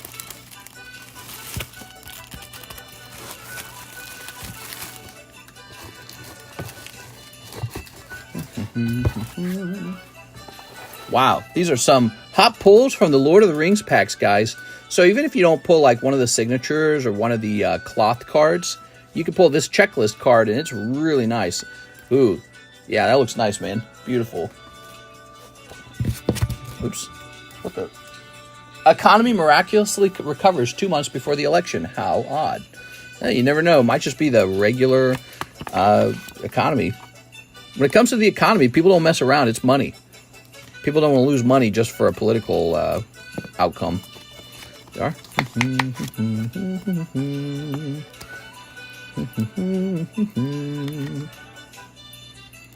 Okay.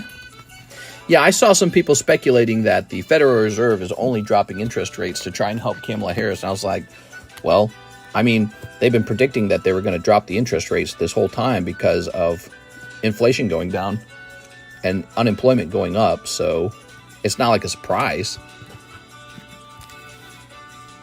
Wow, you got 2 of these. That is so cool, man. Thanks, man.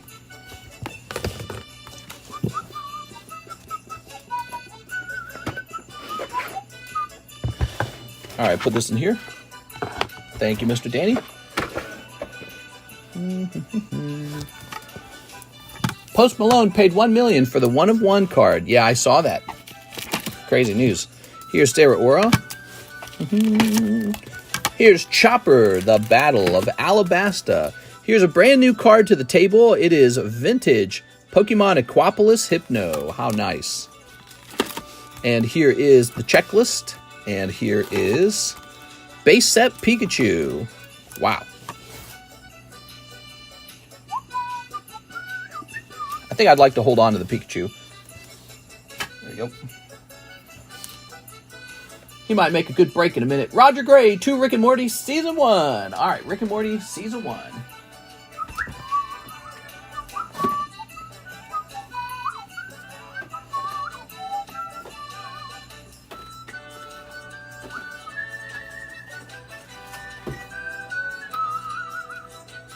Ready? Ugh. All right. Ta-da! Can you make that Hypno a break? You think? You think you'd make a good break? In order for those to become breaks, they have to finish. The other breaks do. So if you want to see those breaks occur, these breaks have to finish first. This guy's 6 spots away. This guy is 16 spots away. This guy's got a long way. He's not finishing anytime soon. This guy's 7 spots away. And this guy's got a long way to go as well. What's 31 minus 7? 24 maybe? Okay, so he's got a long way to go too. So when one of these ends, we get a new break. Better be hot, mister. I'm pissed. All right, snipping this.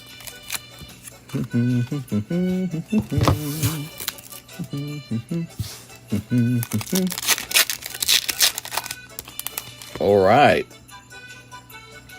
Getting freaky. Ooh.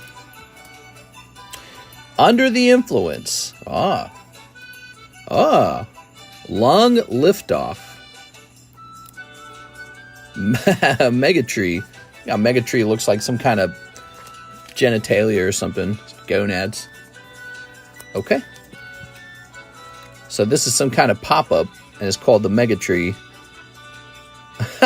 Those look like ovaries, and that looks like a ball sack. So funny, man. World domination. Okay.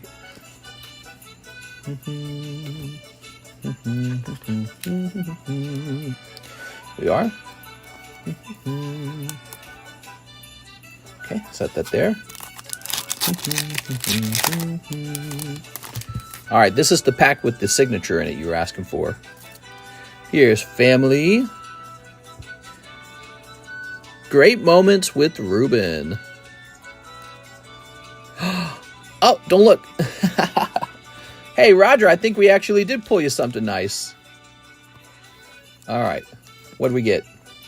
Oh, you got Phil Hendry as Davin. 44 out of 100. So you guys know who that is, right? That's the guy who's the other horse operator, horse surgeon, and he's personally signed by Phil Hendry from Rick and Morty. You know, he's sort of challenging. What's the father's name? Is it Steve? I think it's Steve, right? Challenging his marriage a little bit. He's giving him some insecurity. There you go. You know, he's the guy who works with your wife, and he's really passionate about the same thing your wife's passionate about. But also, he's the attractive blonde guy. All right, Roger Gray, very cool, man. You asked for an autograph, you got an autograph. So these are Rick and Morty cards. I got several boxes of them, and they're full of all kinds of cool stuff like this, like drawings and signatures. And if you don't open them, you'll never have a shot at them. So they're very cool. They're very fun. You can order them one pack at a time. Even if you don't pull a signature, there's so many other fun cards you can pull. They're all worth grading, basically.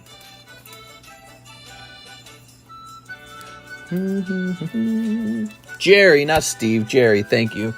Roger Gray. Sorry, I haven't watched that show in a while. I was so disappointed they got rid of the original voice actor. It really, really ruined it for me. I wish they would just bring him back. Be like, he could come back. You've been banished long enough. All right. Robert Call. Roger Gray. Thanks, Roger. I had no idea these cards existed. They're on my menu. Go grab some. All right. Phil is a major radio host. He does a lot of minor voices for shows. Oh, that's cool, man. Justin Roiland.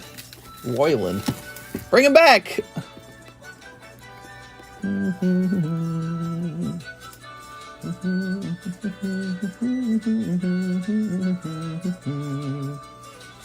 Next up, we got Mr. Muhammad Al-Shad. He says he'll take 3 of the Paldean Evolved blisters. Hell yeah, dude. All right. Ooh. So, these Paldean Evolved blisters give you a chance for probably the best flip in the hobby right now. You would think it's vintage. You would think it's, maybe like Hidden Fates or something like that. Surprise, it's Paldea Evolved. There's a Magikarp in this set that sells for $550. We checked that number just a few days ago. And he is selling consistently over and over at $550. A modern card. That's really good. I mean, that's as good as SV49 Charizard is anyways. Except these booster packs are way cheaper than the Hidden Fates booster packs. So this is, if you're just looking for value, this is what you're supposed to be opening. You're supposed to be opening these if you just want value when you open. So if you're if you're a new person wondering what to open, it's this. Open up the Paldean Evolved blisters.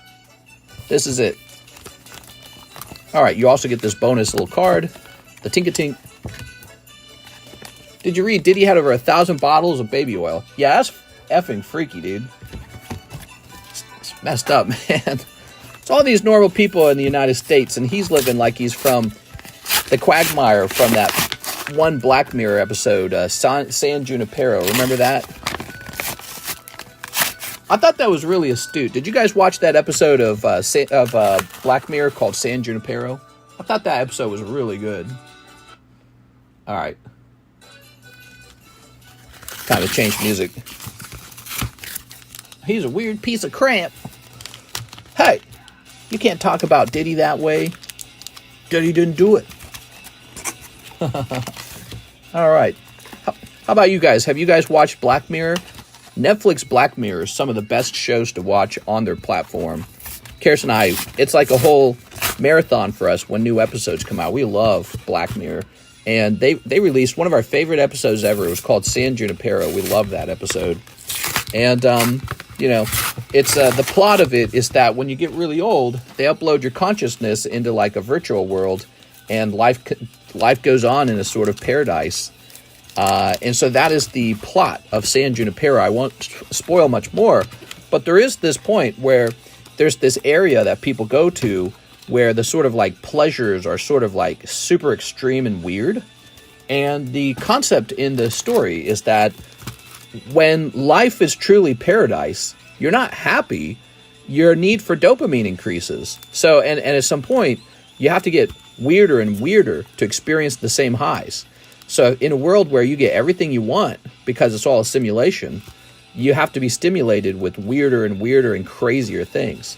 And so there's this place in San Junipero called the Quagmire, and everyone's in, BDSM leather, and there's, weird people with snakes, and there's like, kickbox fighting rings or hexagon or whatever it's called, the Pentagon.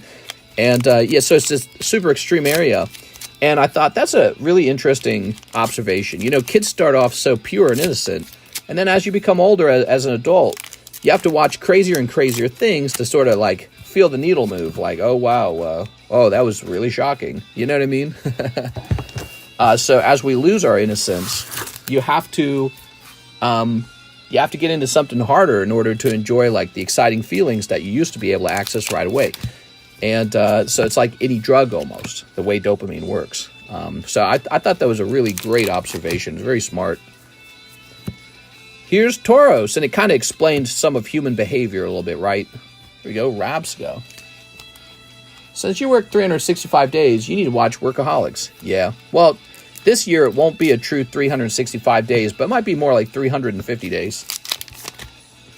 Technically, from the biological standpoint, humans who are able to be content or happy are more likely to die than people who chase. I don't know if you're like quoting a study or something like that. I don't know. There we are. All right. There we go. All right. Superior energy retrieval. You could argue people who have to chase a good feeling all the time end up getting into hard drugs and then killing themselves, or overeating, or doing some other thing they're not supposed to be doing. Here's Garganical. Ooh. Did he? Did he do it? Did he did it? Here's Bramblin. He's a Bramblin man. Look at that. I like Bramblin. I like the name Bramblin. It sounds nice, Bramblin. And it's a ghost, what do they call that type of weed? Tumbleweed? So clever. A ghost type tumbleweed. Very fun. Bramblin. Okay, Super Rod, Lycanroc. Does Pokemon have any zombie Pokemon? There should be a zombie Pokemon. I've been watching a lot of Walking Dead. There needs to be a zombie Pokemon if there isn't one. Here's Tyranitar. Okay, Tyranitar. And finally, Boss's Orders. Well, yes, but that's with human intervention chemicals. I mean, from our original ancestors. Yeah, if you were to turn off ambition or like motivation, if you're to turn off motivation in a human, that is a problem. But we weren't talking about turning off motivation. You were making a statement that if a human doesn't chase stuff, then that's a problem. But we were talking more about along the lines of getting all strung out and desensitized and building up a tolerance to dopamine, which is a problem. So if you're this person who actually gets too much of it all the time, this could lead to you becoming sort of like this, I don't know, I guess extreme kind of person. I don't know. Does it actually lead to bad outcomes? Maybe it does for certain people. Like maybe if you're all strung out, if you have too much of a tolerance for dopamine, maybe you get into like extreme sexuality. But if it's with all consenting parties, maybe there's no problem. But look at Diddy. It seems that he's got all kinds of problems unfolding right now. So he's going to go to jail because he didn't have consenting parties. So I don't know. Maybe there's this, need to be able to regulate yourself, even if you're enjoying stuff that maybe is not so innocent, that you just can't, you just can't hold on to. I think it is like a drug, ultimately. I think it is like a drug. It's like a drug and you're out of control with it. You are? He going to say he's like a sex addict and he just needs therapy or something like that. That's what he's going to say. Oh, I'm a sex addict. I just need, I need to go to rehab. Here we are. He has influenza. Remember that one? No, not influenza. Affluenza. That's what it was. He has affluenza. God, that was so stupid, affluenza. Can't believe that worked. That ghost of the shiny Mimikyu in the show was crazy. Ghost of the ghost type. Prison for life and denied bail. Workaholics is so good. Mr. Speaking Facts. Did he do it? Daddy didn't do it. There's a storm a-brewing. So I'm going to hold on to this forever. No matter what, the price on this will never fall too low. That is a pristine 10 on a Pokemon The Movie Topps 2000. It features a nice big Snorlax on it. That is one special Topps card, so you will not see that price fall. I'd rather just keep them in my collection. Here is the yellow Squirtle. Look at this, guys. Pop 20 yellow deck Squirtle for a up for grabs. That's a really nice one. Psyduck from Team Rocket Collection, getting one of those gem mints from the tag grading company. Remember, we did tag grading once upon a time. They're all gone now. We sold through it all. This one did not sell. I noticed if it was a bit of a more expensive slab, it didn't sell. But look how clean it is. It's incredibly clean. The corners look very good. Okay. Boy, I wish we had a little bit of better lighting. We have a Japanese Lieutenant Surge's Firo. And I feel like this card deserves to go right into the live customs. It's too good. It's got to go into the live customs. It's perfect for the live customs.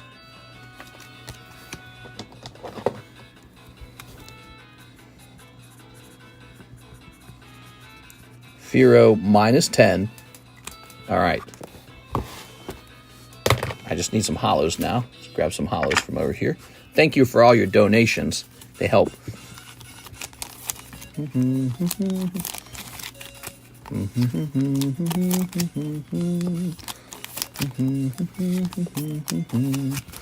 There it is.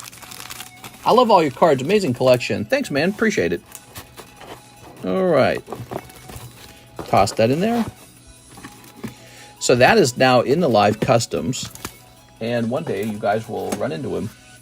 And somebody will pull him and be like, yay!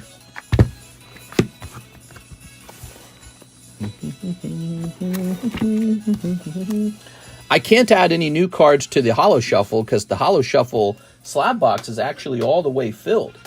So if I were to show that off to you guys for a minute, here are the slabs in the Holo Shuffle. I mean, it's completely filled. There's no more room at the end. I might be able to cram one in the middle like that, but take a look. Here are some of the cards in there. We got Galarian Moltres. Can this not get brighter? Radiant Charizard. Does this get brighter? This almost feels like it's not that bright. We got Radiant Charizard. Here is a Blue Poker Ivysaur, Mewtwo, Victory Bell. I'm actually showing off the pulls for once, but you can see there's a lot of solid stuff in here. Dark Arbok. This one maybe not so much. Here's a Shaman, Rainbow Kadabra, and a Ninetales yellow deck. I can't add any new slabs in here. It's too full. Vileplume, Breakpoint Darkrai, Rainbow Charmander, Raging Bull, Charmander, Jack of Spades, Detective Pikachu Charizard, Skarmory, Tower of Terror. Here's the chase card, the Ivysaur 10, Machop, and Larvitar. Lots of vintage, lots of 10s, lots of Charizards, and it's all pullable at just $5. You also kind of get a sense of the odds. So if you look in the box, this portion are the cards that you're going to pull from. So your odds are like this much, I guess. I don't really know how that works out. But don't forget, besides the fact that there's a lot of slabs in that pile, there's also like 2 spots, 2 live customs, or, you know, there's all kinds of other pulls in there. So that's pretty loaded right now. About 4 inches. It's about all I can do. All right, who's next? We have an order from Joshua Ramos. 2 Hidden Trials, 1 Galaxy 1. Hidden Trials. Oh, Hidden Trials, the Final Fantasy set. So, Galaxy 1. This is Star Wars Galaxy 1. You're hoping to pull an etched Vader out of here. Remember, James Earl Jones just died. Now's a good time to shore up your Darth Vader collection. 2 Hidden Trials. Let's grab 2 Hidden Trials. So this set, we are actually looking for a clip from this set right now. That is, we're looking to make a big pull that we turn into a video on our channel. And we have a list of pulls over here. Here it is. And under Hidden Trials, we're looking for the signature. The signature card is a signature of this lightning. We can look it up real fast. 4 inches, I would know. Yeah, you know a thing or two about 4 inches? Hidden Trials signature.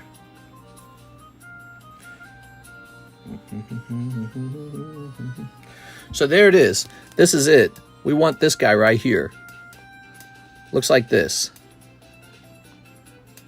Looks like there's the signature down here. All right. It's not an overwhelming part of the card, but it'll say Hidden Trials Premium Foil Full Art SP, I guess that stands for signature or something. And look how pretty it is. So that's Lightning from Final Fantasy. I purchased plenty of this product so that we have plenty of it on standby. And it's sort of like a hunt right now to be the first one to pull that signature so that you get the bragging rights. And I'll shout your name from the rooftops whenever it gets pulled so that we can get excited and show everybody it. Pretty armpits. Yeah, it's kind of an armpits picture, isn't it? It's weird. Are armpits sensual? Never really thought of it that way before. They are. Stomachs are definitely sensual. I can't believe people don't talk about that more. People are busy talking about feet. There you go. Ready? All right. Oh. Darth Vader mask. Oh, there you go. You got a hit in your pack. This is called, I call this card Jabba the Butt because it features one big old butt. Not really a family-friendly card. Look at that. Wow. There you are. Try grading that. Now, Joshua Ramos, let's see what we have here. We've got the Knight, and we have the Krill. Okay, interesting. 151 poster box collection is still 16, shipped and sold. Mister, do you still do pre-grade for submissions? Yeah, I can pre-grade your cards. There's a fee associated with it. What did I make the fee? Nobody ever orders it. Card services, sort bag, and pre-grades. You know, I'm gonna add them together. Ah, damn it! I hate how this works.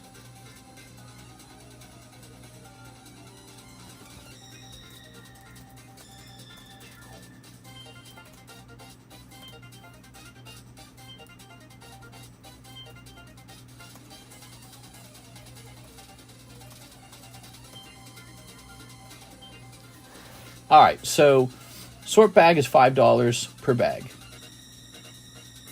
Now, I don't know. I need to set this up in a way that makes sense. I think I'm just going to call it card services pre-grades. $5.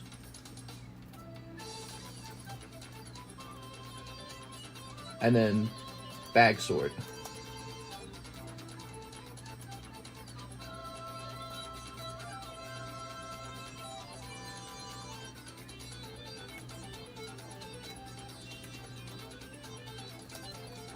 All right, I made the bag sort cheaper. It's now $3 per bag. So if you have 10 bags, it's $30. Pre-grades are $5 for 10 cards. There you go. What do you think of that? All right, all right. So, very good. So, oh, we got to finish this order. We were helping out our good friend. Who was this for? Joshua Ramos, Mr. Josh. I'm 6.5 inches when Corn's sister comes around. Hi, I'm first watching your video, says MC Bedrock Player. Thanks, man. Appreciate you being here. Now I'm going to have nightmares. I was so down bad once, I beat to an image of my crush's house on Google Maps. Wow. Is that a real story? Joshua. Let's see. Joshua Ramos. There was a girl I had a crush on when I was a young teenager, and I remember fantasizing kissing her, and it was the first time I ever had a fantasy like that, and I was shocked. I was like, whoa, where did that come from? Hold on, are these both Joseph Albrecht? Yes, they are. Let's combine these. So my brain told me, wouldn't it be nice to make out with that girl? And I was like, yo! There we are. I remember because it was an intrusive thought, right? I wasn't planning on thinking about it. Let's see. Very fascinating the way the brain works, right? There we go. For example, like when Corn started fantasizing kissing men, that was really new for him. Let's see. I have a bag, Joshua Ramos. I think a lot of us remember the first time we saw a naked lady. There we go. Hey, baby, I had this dream of you and me. I was so down bad once I grabbed my own butt, imagining it was hers. Nah, really? I grabbed my own butt, imagining it was hers. He's got to be playing with us. There we are. Let's see. Put this back up. Josh McCullough from 923. Let's see what he left behind. There you go. He's messing with us. Konnichiwa. Oh. Fantasy is fancy. Just go with it. Don't act upon it. You are. There we go. While the girl I was fantasizing, she was showing really clear signs that she was into me. So, it was, you know, it was just normal teenager stuff. And it was so shocking to me how strong the feeling about it was. So I was experiencing, you know, those teenage hormones. And I was like, wow, it's a real thing. It's one of those moments where you realize your body isn't just you being aware of things. It's just this chemical soup of moods and hormones and emotions. And you're just there for the ride almost. Like, I don't control my body. My body has things to say that has nothing to do with me. All right, so 4 Holo Shuffles and a Weiss Mickey Mirror from the other day. You got it. 4 Holo Shuffles. You got it. Let her out the basement, man. Fantasy is fantasy. Just go with it. All right, here goes. 1, 2, 3. He said 4 of these. 1, 2, 3, 4. All right, good luck. That's the Holo Shuffle, everybody. Let's see if he gets holographic cards or slabs.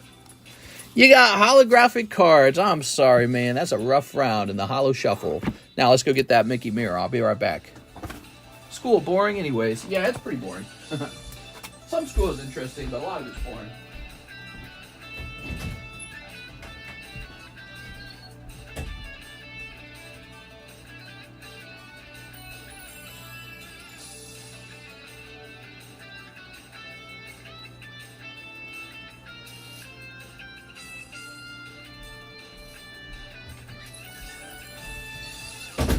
You know, I've got this empty box here, which makes me feel... It makes me feel like we did open your Mickey Mirror.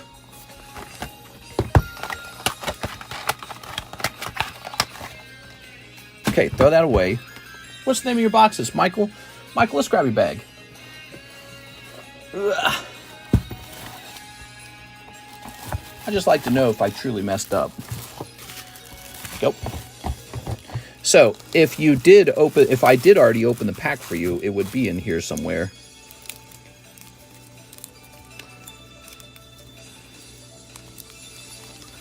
Some smoochy girls, some peanuts.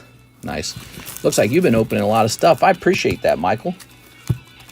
Michael, we gotta get you a hot pull from the Holo Shuffle.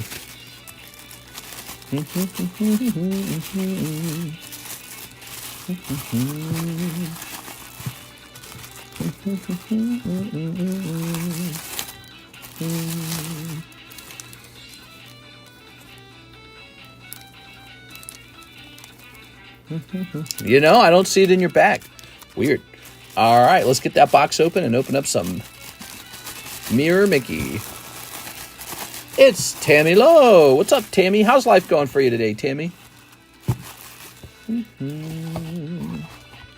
Tammy, when are you getting all the mods from California and coming out here to Missouri for a weekend? There you go. You guys can rent a van and do a car trip down here. I'll pay for the gas. I think that'd be a long car trip, though. And you'd have to smell Alex's fart. You'd be like, fart. There you are. There you go. There you go. Ask Alex when he's free. There you go. You guys can meet up in some designated spot together. So this is Mirror Mickey. Fresh box. Open some of this, guys. To find out what it is. I'll toss this back up. Oh, no, wait. We don't want to toss it back up because you got your bag. I'll pay for the gas. Heck, if you guys were all doing that, I'd pay for the rental, too. I don't care. Not that much money. I don't know about airplane tickets, though. That's really expensive. Airplane tickets. Whew. All right, here's Snow White. Here's this guy. I would rather fly there than take a 1 to 2 hour drive. 1 to 2 hour drive? Guess again. It would not be 1 to 2 hours. It'd be like 15 hours, maybe longer. All right. Here we are. Actually, I gotta look up how long it would take to drive from your house to my house because I got your address. I'm gonna look it up. I'm gonna look it up so I can calculate how long it would take me to drive to your house and be like, Hey, how's it going, Tammy? And just kind of surprise show up one day. Would you be shocked if I did that? Ugh, I'll show up at your house. I had your address, so I just do what I want.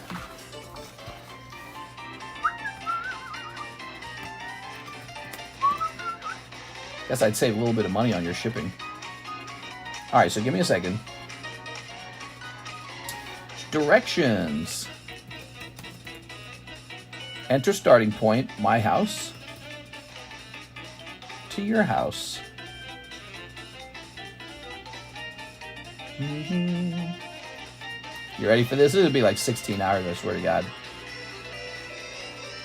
It says right here, 29 hours. 29 hours. Ain't no way. 29 hours. It's not happening. My place is gated, so you would need to call me. Tammy, imagine that I somehow got in even though it was gated. That would be really creepy. Alright. Man. Yeah, I don't know about that, man. That would take a while. Yeah, airplane trip it is. Let's see how much an airplane ticket costs.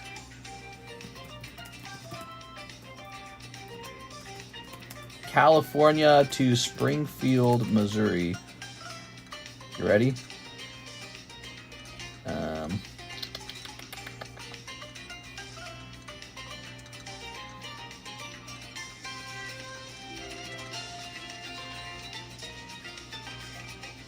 Here we go. Let's click on this price line. I hate these websites. These websites are so dumb. Okay. Excuse me. Springfield, Illinois, no. Springfield, Missouri. Departing time. Let's say you left on let's say you left on a Friday in October, and then you were here for Saturday and Sunday, at which point you left on Sunday. Okay. And it's for 2 adults because you will want to bring the hubby, right? Okay, we're done there. And would you need a car? Nah, we'd pick you up. So let's find your flight. All right, let's see how much it would cost, Timmy.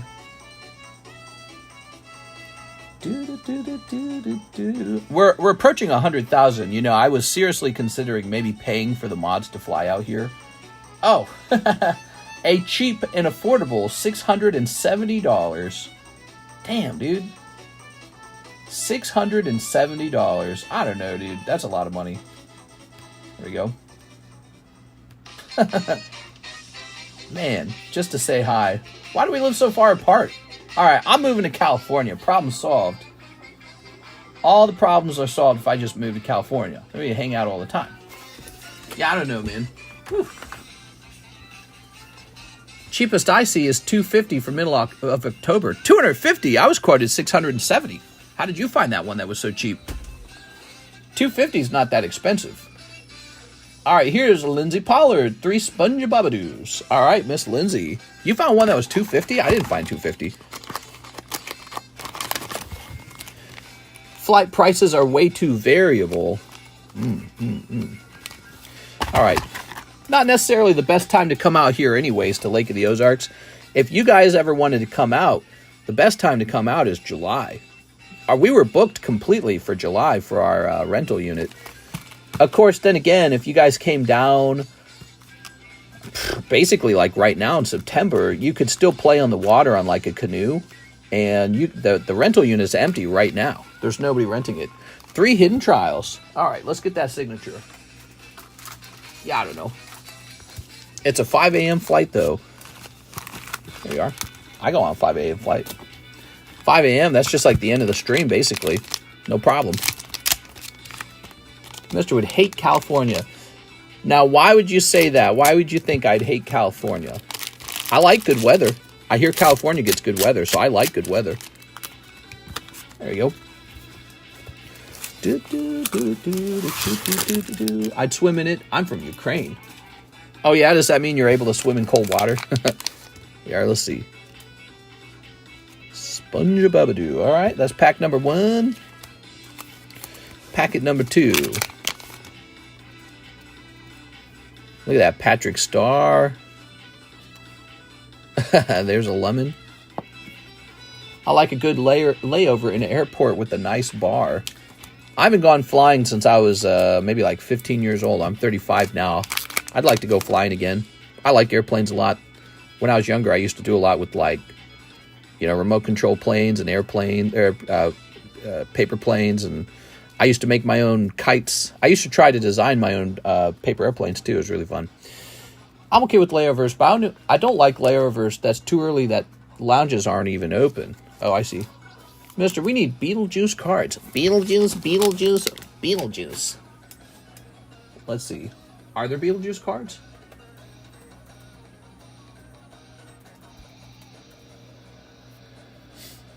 $19.90 Dart Beetlejuice Trading Card Pack. 5 cards, 1 glow stick.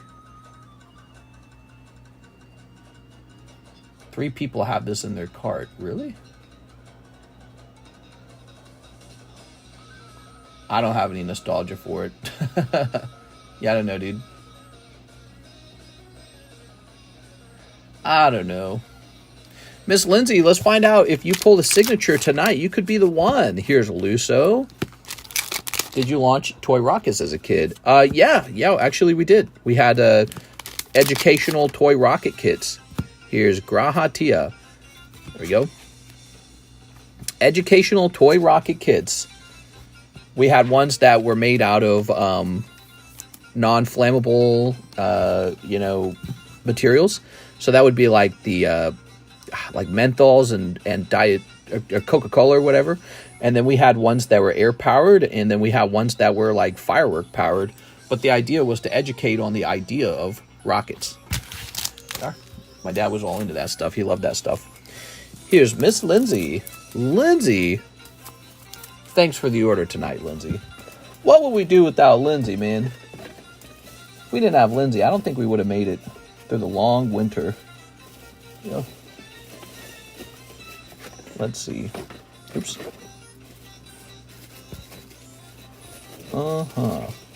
Lionel Cruz.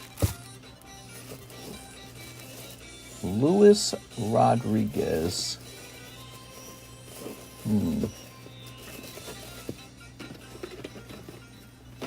Lindsay. Did you need a new bag? Oh my god, she said in the she said in the order I need a new bag. I'm so blind, dude. Also, I sub as well. Oh, thanks, man. I really appreciate that. Did you guys know we're approaching 100,000 subscribers? When we hit that number, I actually get a gift from YouTube. YouTube will mail me a silver play button. They will.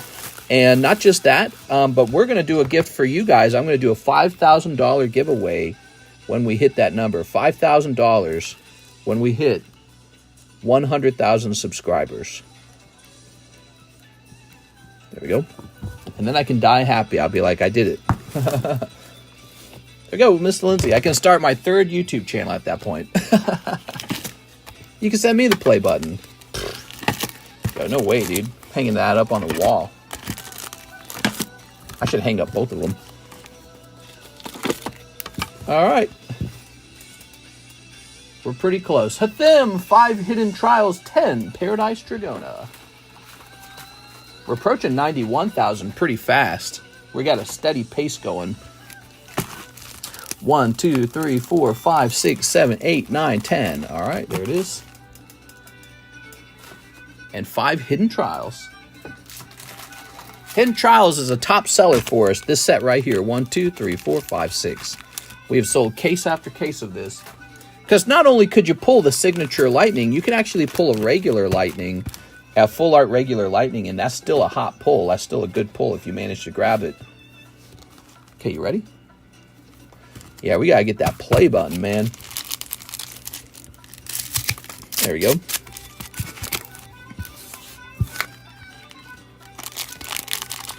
I'm predicting now that you will hit it before July of next year. Yeah. Before July of next year, huh? That's a pretty good prediction. Well, hopefully I hit it within 3 months. Which would be, let's see, we're in September. So hopefully by like January. There you go. It takes time to get subscribers. Maybe I should go out and make some like hardcore content actually. Cold.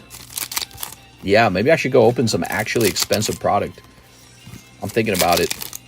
I mean, anytime I want to, I can actually boost the number of subscribers I get. All I got to do is open stuff that's eye-catching. Like if I open a Rocket Returns pack. All right. There we go. Hope you get rare cards. Grade that play button. Grade the play button. I like it, Troy. If I could grade my play button, I would grade my play button. Look at that Entei. All right. Ready. Steady. Ah, yeah. Look at that. A them picking up the Caius. All right. Here's a Luso. Look at that Luso. Yeah, we've reached 90,300 already. That's pretty good because we just hit 90K the other day. So since then, we've picked up an easy 300 subscribers. Dancer. Am I human or am I dancer? Here's Noctis. Noctis booty cheeks. Noctis drink back. And Tyro. Look at that Tyro. Wow, only 4 Beetlejuice cards ever graded. That's not always a good thing. Beetlejuice is kind of niche. It just means no one's interested in it. Here we go. Now, if it was Pokemon cards and only 4 of them were ever graded, that's a different story. All right, there we go. Be beautiful. Thank you so much, Mr. Them. You've got money. Hathim, 5 Paradise Dragona, 5 Hidden Trials. You got it. 1, 2, 3, 4, 5. Ta-da. And 5 of these. 1, 2, 3, 4, 5. Ta-da. Dark cards are nice, but they do the obscure sets shows indeed. Ah, look at this. We're rotating back to the TCC giveaway now. Time to hand out some spots. All right, roll it. Terry Sherman. If you don't know how to play this giveaway, you just type in the keyword.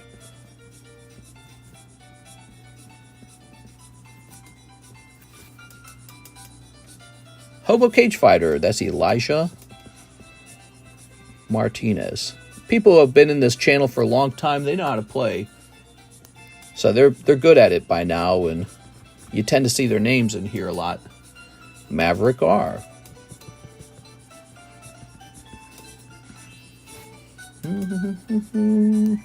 Jesus.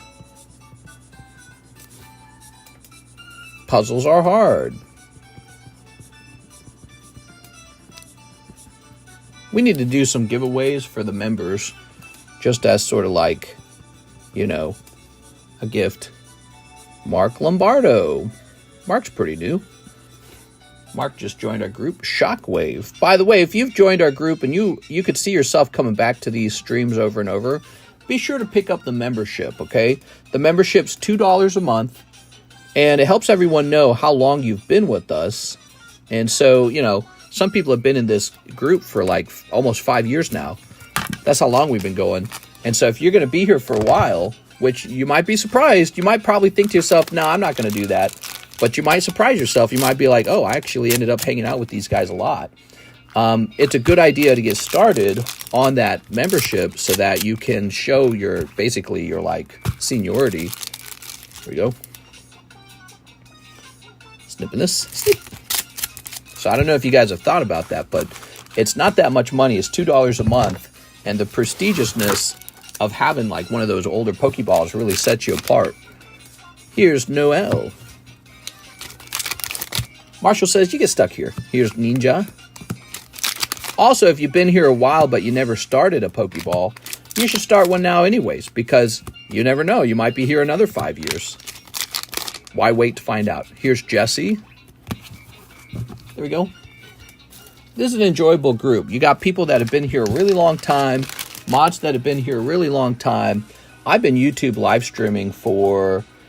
God, man, it's been like 8 years or something like that. So I've been live streaming for like 8 years. We have a lot of weird conversations, controversial conversations. We talk a little bit about life. I'll talk about anything, to be honest. Relationships, sexuality, God, religion, pets, eating dogs, eating cats. They're eating our pets. We'll talk about bulldogs. We'll talk about...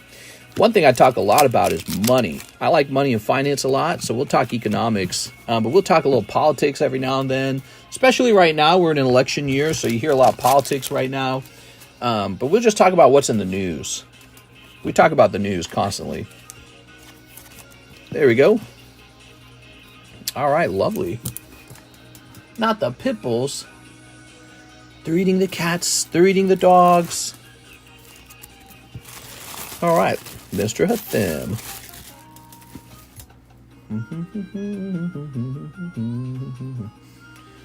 Well, this episode is brought to you by Hathim, man. He's keeping it going. So we got Credilli. We got Rayquaza. We've got Nidoking. Here's Skarmory. Here's Bellsprout. Ooh. 5 Paradise Dragona. And 5 from Nightmares. 2, 3, 4, 5. I got a bonus pack for you, I think. Do I? Yeah, I do. I got one over here. You got a little bonus pack, Mr. Thim. And then 5 from Nightmares. From Nightmares are under here. From Nightmares is just like Hidden Trials. It has a signature card in it, except the signature card is arguably cooler. It's Cloud. But these packs cost an extra $1 because they're getting older and more expensive. All right, there we have it. Hide your kids, hide your waifu. They eating everybody up in here. All right. Snipping this. Snipping this. Okay.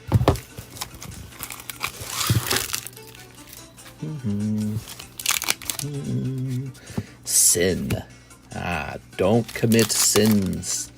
Here's Sarah with her lovely boobies. Okay. Here's Noct. Guten Nacht. We got Golbez. And Elgato. Cool, bro. You got 1 Sarah. I swear to God, if I graded this Sarah 10, I could sell it for like $30. Okay. There you go. Oops. Grab this. Now. Cobalion. What the cat doing? The fan. Look at that fan. Could take some time. If we don't have enough orders, I could take some time and work on the Carddass box probably. Oh! Whoa, man. We got a mommy here.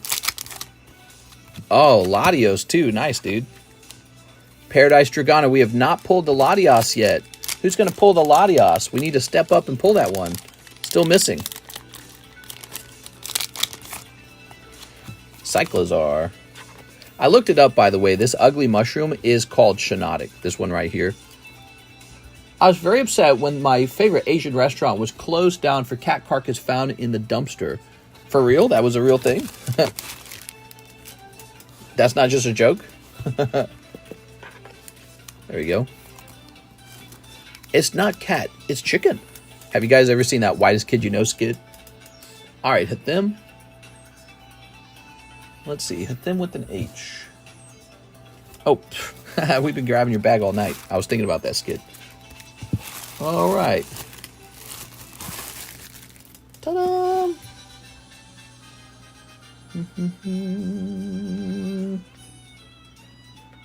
Okay, that's it. We have no orders in the queue. It is 3:13 a.m. in the morning. We're not done, though. We're going to keep going, guys. So why don't we get a couple slabs off the table now? What do we got here? Yellow Wigglytuff. That's going to stay up. Golbat's going to stay up. I like that one. Hisuian Samurott can come down. This Pikachu 7 can come down. I mean, he's junk.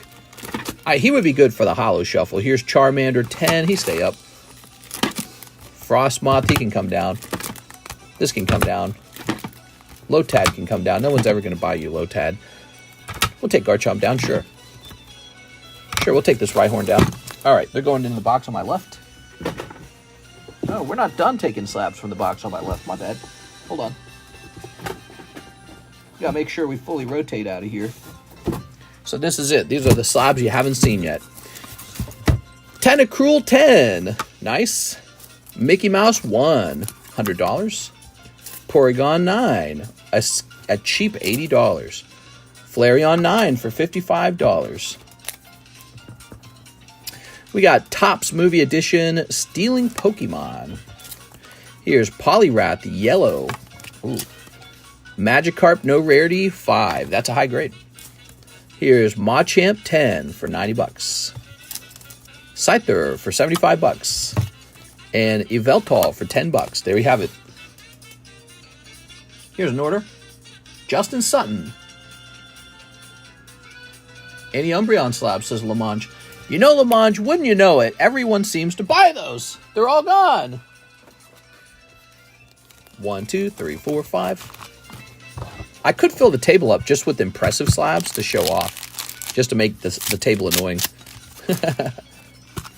All right, Justin Sutton. Here we go. Mr. Justin. Ah, here's a holo. Here's a holo. Here's a holo. Well, those are the ones I want.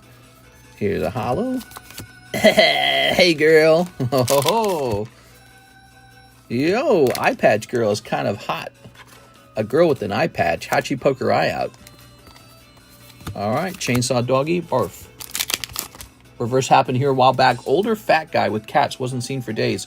When the cops went to check, they found the cats inside with the rib cage eating him. Hell yeah, dude. He probably tastes... Look, the cats are probably like this. Good eats. That's some free food, man. Fresh. Fresh off the bone food. I ain't skipping out on nutrients if I'm a cat. There we are. There we go. Justin Sutton with the JU. Oh, I'm having back problems. I can feel it. I'm going to have to stretch and stuff.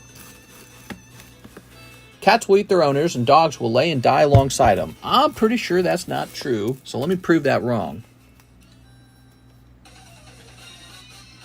Dogs eat owner. There's little scientific data about how likely a dog or a cat will try to eat their dead owner. There is historical evidence that dogs have consumed dead human bodies. There it is. Interviews with the first respondent suggest that cats may be more predatory than dogs if their owner is deceased. So they do not know who is more likely to eat. Let's see.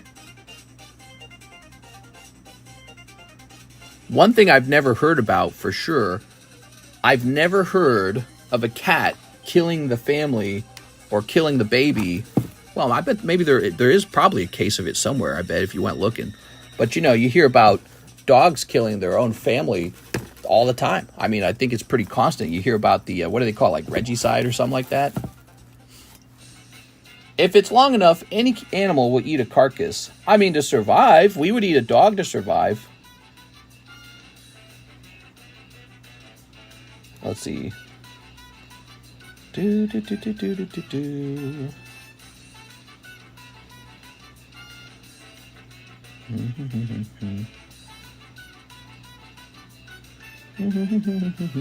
So this one was 2 weeks ago. Look, California girl, 4 years old, killed by family pit bull. So you don't hear about that from cats constantly. You do hear about that from dogs. There we go. I don't want to hear it. I don't even have a... Listen, I don't even have a horse in this race because I'm not a big fan of any pets. I'm not a fan of cats, and I'm not a fan of dogs. But I do love to argue. There we go. I'm not a cat person, and I'm not a dog person either. I'm a clean house kind of person. A house that is clean, not covered in puke and farts and poopies. Javier Arroyo, 5 OP9s. Reports of exploding devices in Lebanon. Yeah, we heard about that one. Is it like new? We heard about the pagers and the walkie-talkies. Is there a third thing? Pit bulls are the nicest dogs. Donner party vibes. Cats are pretty picky. They might wait an extra day. Yummy humans. In the U.S., it's not illegal to eat human flesh, except in Idaho. Oh my god, dude. Here we are. Sneep. There you go. It makes me sound like one of those statistics you're not supposed to, or not statistics, one of those pieces of information you're not supposed to know. Yeah. Do you know the age of consent? I do. Whoa. All right, you ready? Pit bulls are godsend. We love having the pit bull conversation. Ready? Oh-ho. Let me ask you a question. If you had to live in a neighborhood where every one of your neighbors owned a pit bull, or you could live in another neighborhood where every single neighbor owned a golden retriever, which neighborhood would you want to raise your family in? The one where everyone owns a pit bull, or the one where everyone owns a golden retriever? All right, they're both big dogs by size, but which one would you choose? Javier Arroyo. I love this conversation. All right. Very nice. I'm a band who supports pit bulls. Put this away. All right, all right. We can make the question more extreme. If you could choose between two neighborhoods to grow a small family in, you got some babies, some toddlers that like to play. Who would you want? Neighbors who all own an exotic tiger as a pet, or neighbors who all own, a parakeet as a pet? Which neighbors are you going to choose? Why? You'd be really stupid to choose the tiger, wouldn't you? So, it shows how your neighbor owning a pet that has the ability to kill your child is a risk for you, and not really in your benefit to choose a neighborhood where the owners are all loving big, strong dogs. If everyone owned a Chihuahua, your children are instantly safer than if everyone owned, like a wolf dog or whatever those are called, where those really giant dogs, I don't know what they're called, but they're not known particularly for attacking kids. I guess pit bulls are, but that's the whole point. The whole point is, if your neighbors all owned German Shepherds, Rottweilers, and pit bulls versus everyone owns a mini Labradoodle or something like that, your kid's just got to be safer in neighborhood number 2. So what's your benefit to all of them having it? There's no benefit, just added risk. Just added risk. And the person who definitely wants everyone to have that right to own the pit bull, typically they are the pit bull owner. They're like, wait a second. I have to get to own a pit bull.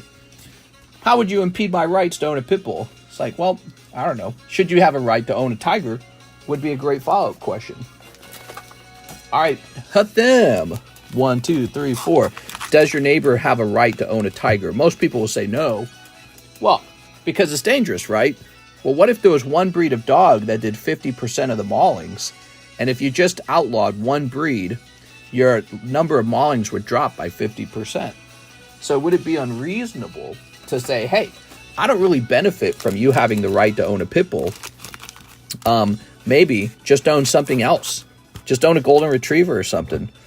Own a lab, a pet lab, or a sheepdog, or there's like a million breeds of dogs. Just own a slightly different dog. No. I think that pit bulls have kind of become an entrenched topic for dog lovers, where they go, since this is the dog everyone hates, this is the dog I love the most.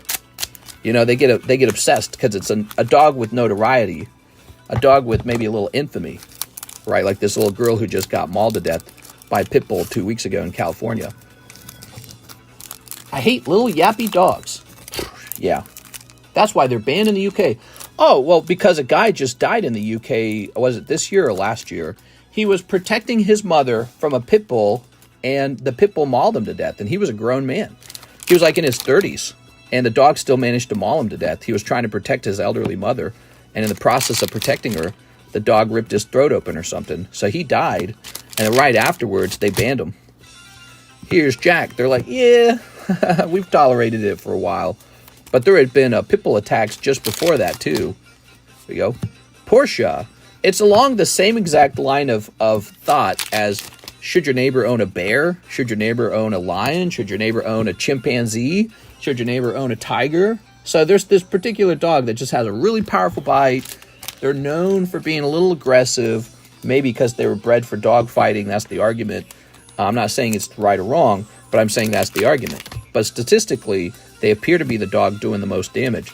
So why should everyone own a pit bull when you could just eliminate one dog breed and significantly reduce the risk that your child has of being seriously injured or mauled? Here's Ogerpon. Ooh. And there we go. Giraffe-rig. Oh yeah. Boop. Furries scare me. Furries. Would you rather have a furry as a neighbor or someone with a pit bull? I mean, okay, if we're just being deadpan serious and we're not making funny jokes, because I could go with the funny answer, obviously. I got to go with the furry neighbor. Because if they don't have a pit bull, then I can let my kid run around and not worry if the pit bull's chained up properly or if they're going to jump the fence and attack my kid while they frolic or whatever, right? The furry guy is just a guy who has a hobby of dressing up as an animal and going to furry conventions.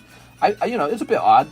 It's odd. A lot of things are odd. People like, you know, they like going to anime conventions or collecting $1 million of Pokemon cards, but, you know, they're not causing any harm. But a pit bull is an animal. So a pit bull is an animal. It's not a human. And it might get kind of annoyed at your kid one day and decide, you know what, I'm biting that kid. What a lot of people don't see are the kids who survive the pit bull attacks, because those kids don't make the news. But if you ever see them, they get bit on the throat, they get bit on the face, and then their face is disfigured for the rest of their life. How does that affect their job chances? How does that affect their ability to get a high quality, you know, boyfriend or girlfriend?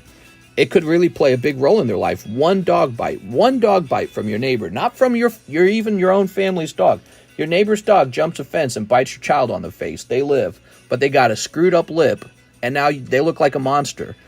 You know, they look like they got a serious debilitating disease because of one big dog bite.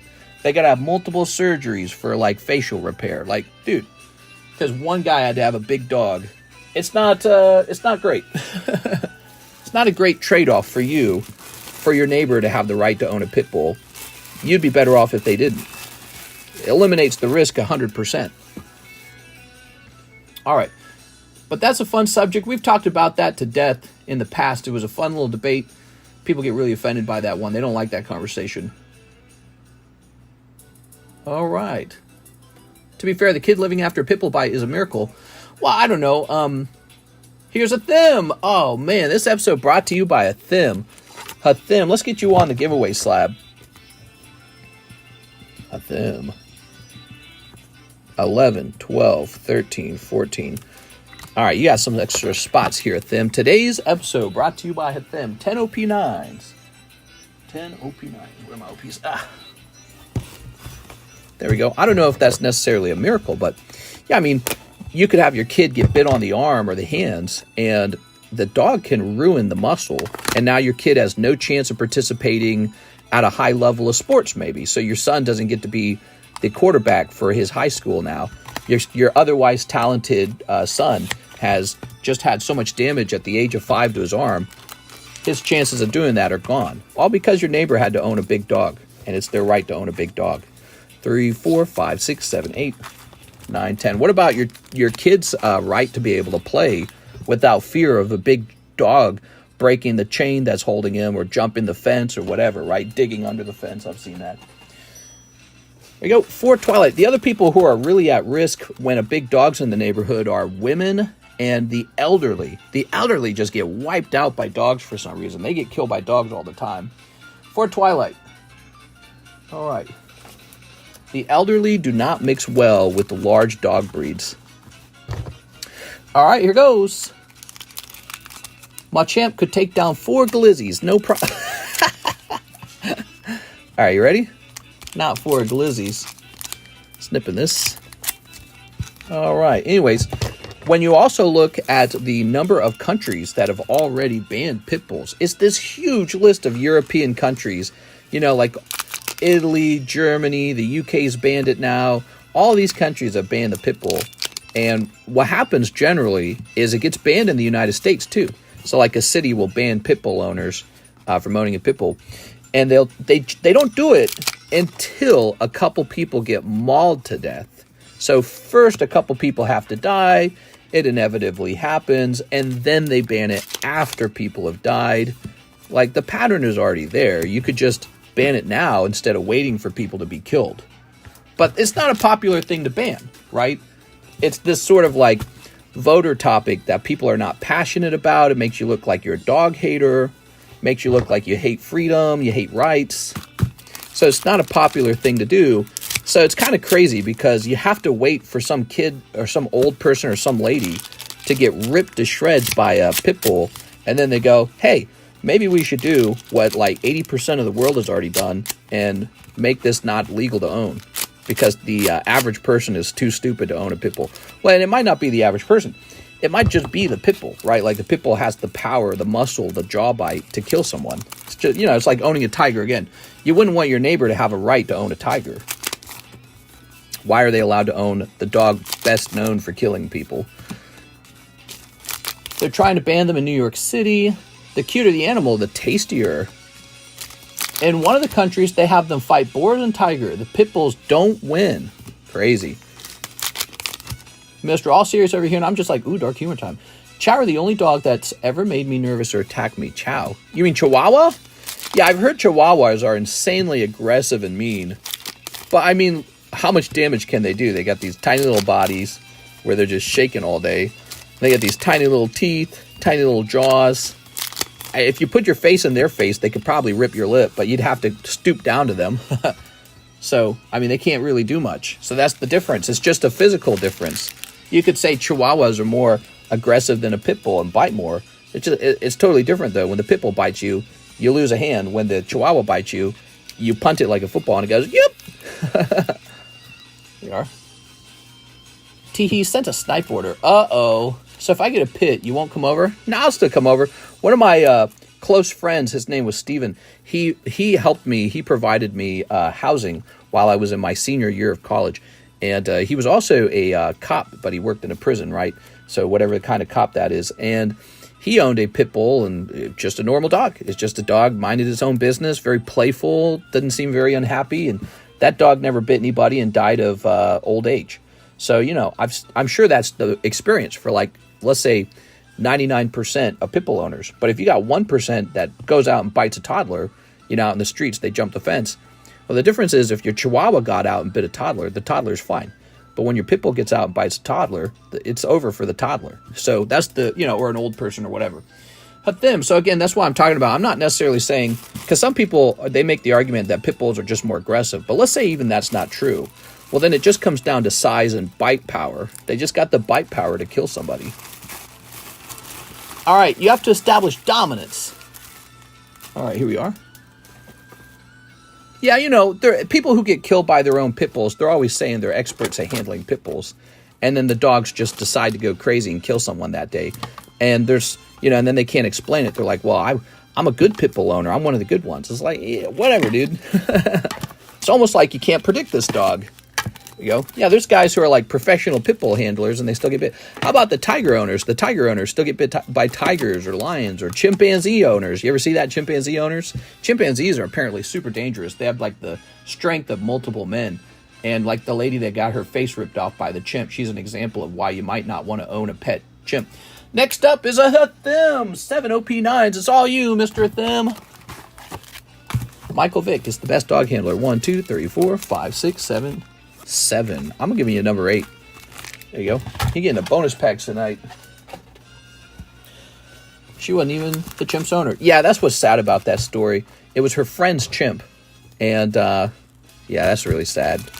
Didn't she die? The friend died of like a heart attack years later.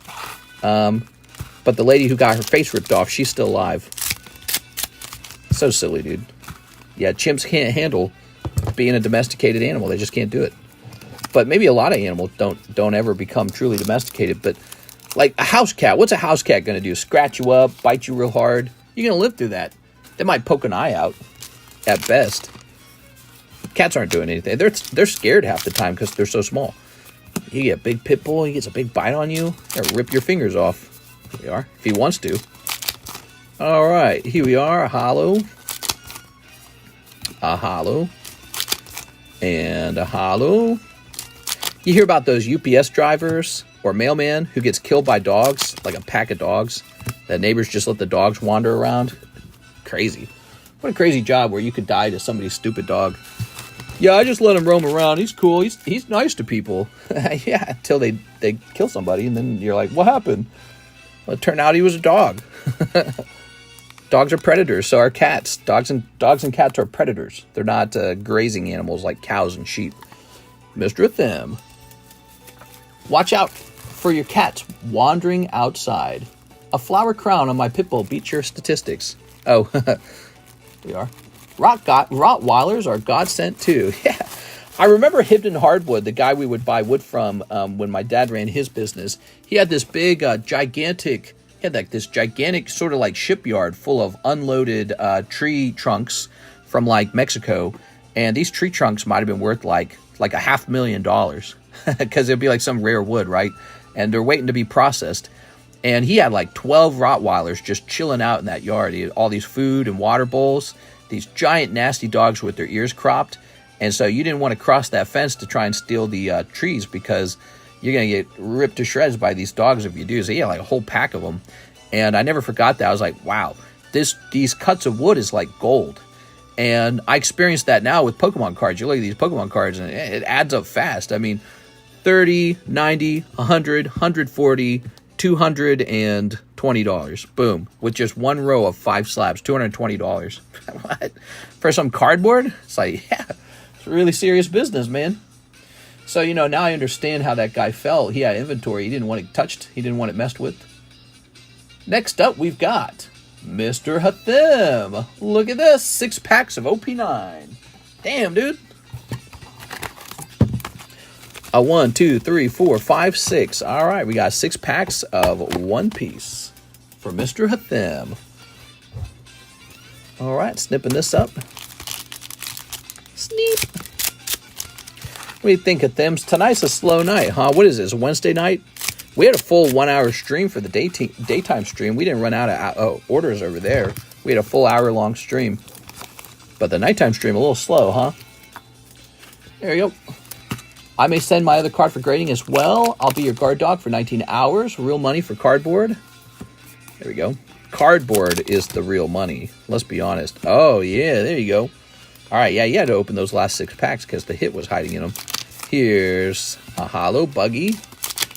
I remember as a kid, a Rottweiler down the street got loose, and I was with my dad. The dog walked up to us, and my dad grabbed it. The dog immediately became docile. Yeah, dogs are easily excitable, and they understand, like, power and aggression and hierarchy really well. But old people and, small girls, ladies, toddlers, they can't do that. They just don't have the physical presence or the ability to do that. So they're just out of luck if the dog decides you're not their friend that day. I'll bite someone's face if you feed and water me. Too bad you don't have more Plasma Blast. Well, what do we have? We have some other interesting stuff. Did you know we have, I'll show you. Give me a minute. So that's for Mr. Hathim.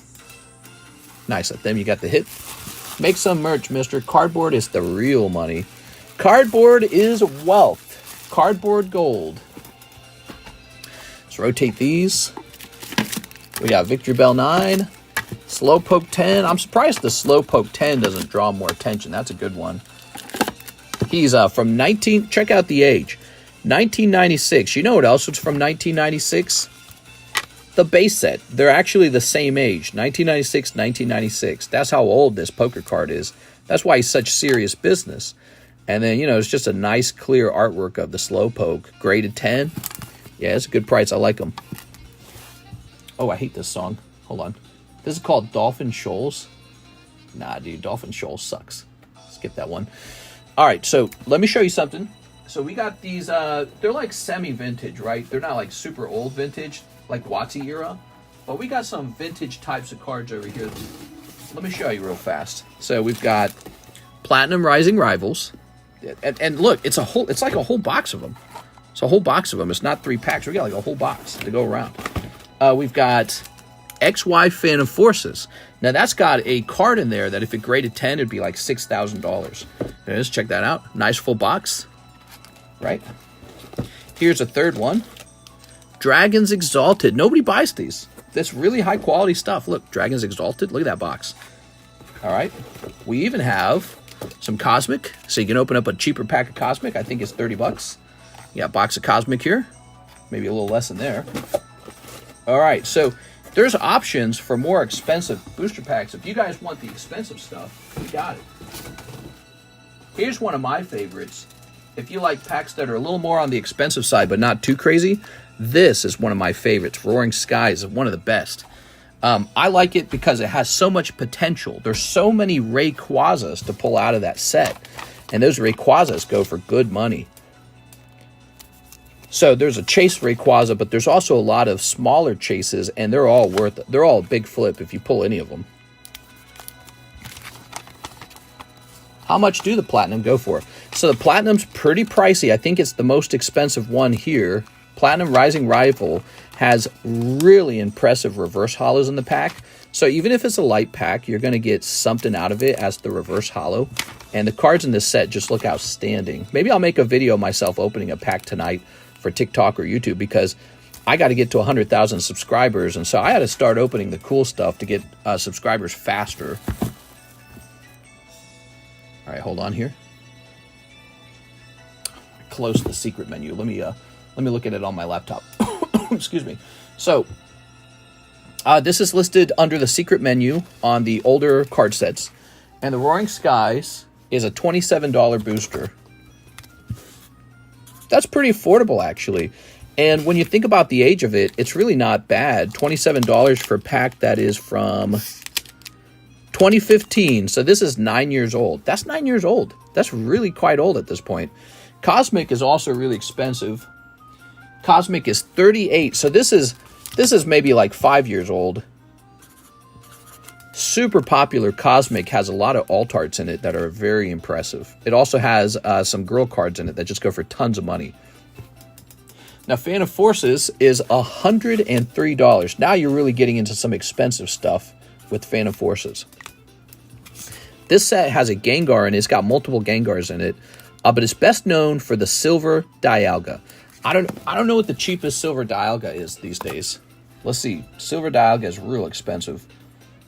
Let me try and find it for you, okay? And by the way, if you pulled Silver Dialga, oh my god, it would become a top 10 pull ever on this channel.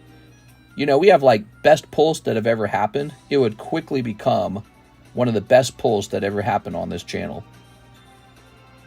All right, give me a second here. Oh, there's not even one for sale, so we can't look up a PSA 10 version of it. So let's look up PSA 9 instead. There it is. So he looks like this guy right here. See that? Fan of Forces Dialga, PSA 9. So if you pull this card out of the Fan of Forces pack, you saw that. That was a fresh box, right? You pull this guy, there's not even one for sale. Last time I saw them for sale, 6.5 thousand. That expensive. 6.5K. So you got to get to grade as a 10 as well. So that's the hard part as well. But you're talking about, you know, pulling a card that is so amazing that people would talk about it. They'll talk about it. They'll be like, damn. You know, there will be people will notice that you open it. So you get a lot of bragging rights if you pull them. Okay, now also Dragon's Exalted. It has a really cool card in it too, and that is going to be a shiny Rayquaza in Dragon's Exalted. It also has some other really cool cards in it though. I'll sort by highest price. So here we have this Mew, but I think that's overpriced, this Mew. That looks pretty good though, doesn't that? That looks good, but that's overpriced. But the real chase card, in my opinion, is this guy right here. This Rayquaza card, he's not a normal holographic card. In the box down here, there's an etching, and you can see he's actually a secret rare, 128 out of 124. And if you look at him, he's not the usual bright green color. He's that sort of grayish green color. That means he's a shiny Rayquaza. Oh, I see. The texturing is in the card as well. So these are like part of the like top chase pulls out of the set. He's like a special pull basically, and you'll find that he's the most expensive, I think. Here's the Giratina, but this is the Japanese version. So this Giratina is pulled out of Dragon's Exalted as well, but that's the Japanese version. There's an English version to pull. You'll see this is in Japanese. Oops. There you go. It's called Dragon Blast in Japanese. Yeah, no, what's interesting is there are no English Giratinas for sale at all. Crazy, right? All right.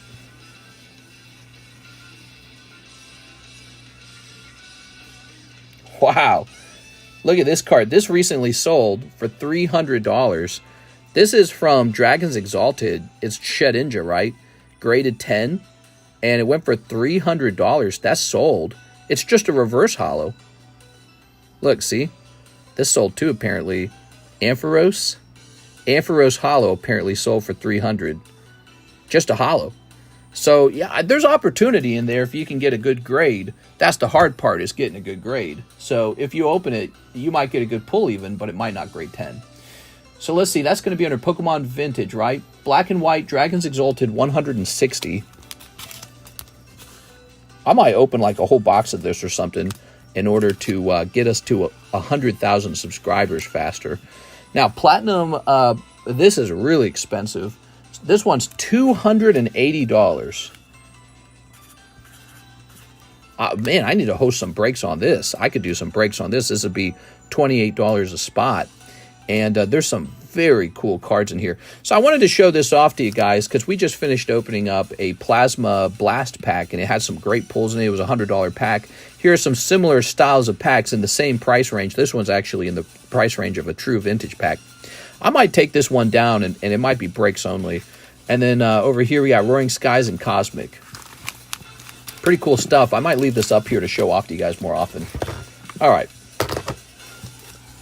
Roaring Skies has the Mega Rayquaza in it. Ooh, this is tempting.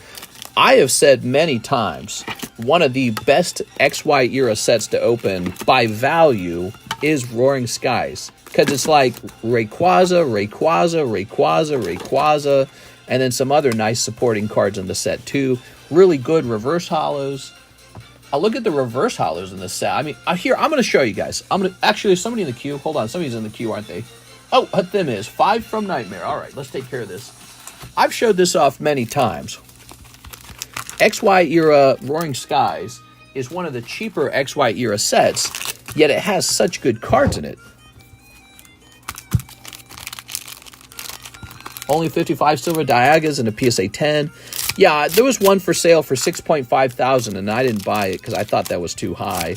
Looking back on it, I still feel like it was really high.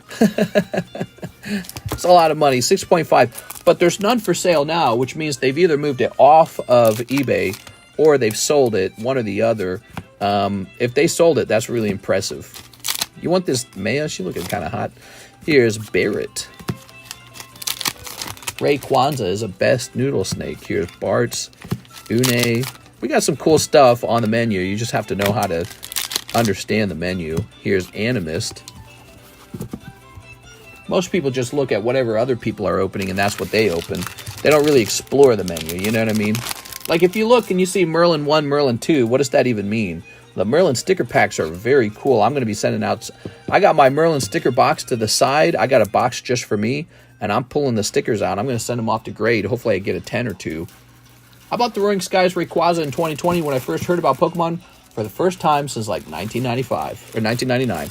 Yeah, that's what I did. I bought a whole bunch of cards, and they all jumped in price over time. They really did. I did well. Jigglypuff from Yellow Stadium. Dark Raichu, priced on $8.24. We gotta look them up again. Here's Smoker. Here's Pikachu. Here's Charmeleon. Okay.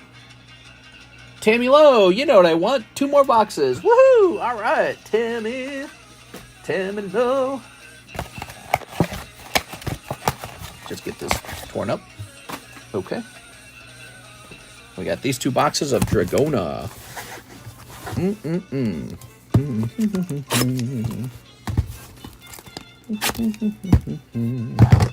One of the reasons to open those older sets is just because, you know, they're so rare, they're out of print.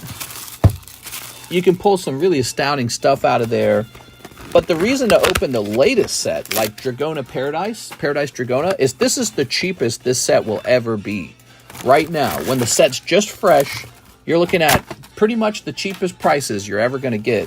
And then as the set gets older and it falls out of print, the price goes up over time. So you got to decide what you think is best for you, to open up some old set or to open up a new set.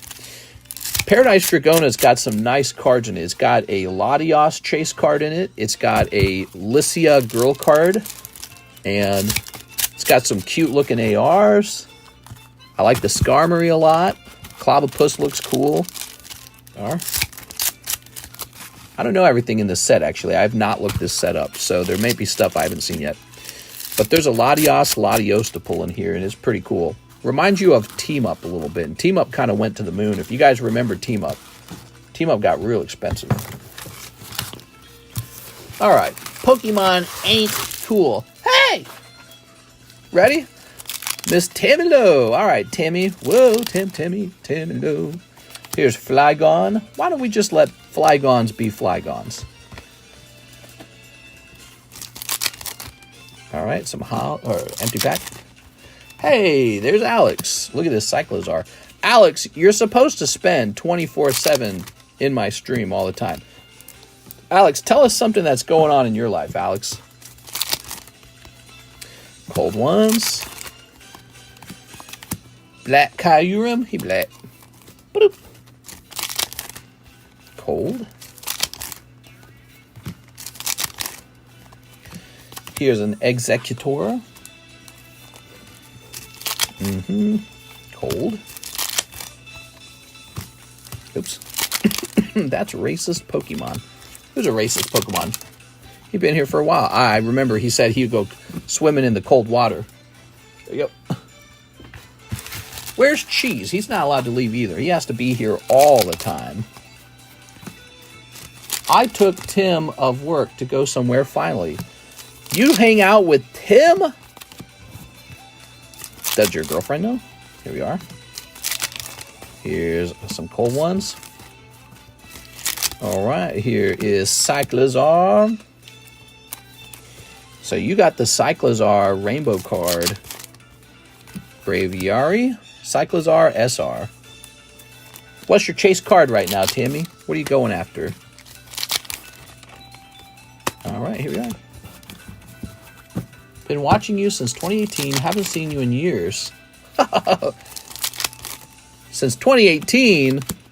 That was a long time ago. I don't know. Mr. K-Star. K-Star, we are right now approaching 100,000 subscribers. So if you haven't smashed that subscribe button, you got to smash it, dude. Every single subscribe counts. We got to get you in on it. You are Shinotic? All right. Then log into your mom's account and smash that subscribe button. You are Fan Rotom. Log into your girlfriend's boyfriend account and smash that subscribe button. We gotta get to 100,000 now, guys. We're so close. I can taste it. Nom, nom, nom. We're so close. All right, Miss Tammy, the Latios. Ooh, you gotta pull that. You gotta pull that Latios. All right, I think you donate these. No halos again. Cyclozar it is. Okay, this is box number 2 for Miss Tammy Lamb. Whoa, Tammy Lamb. Whoa, Tammy Lamb. All right.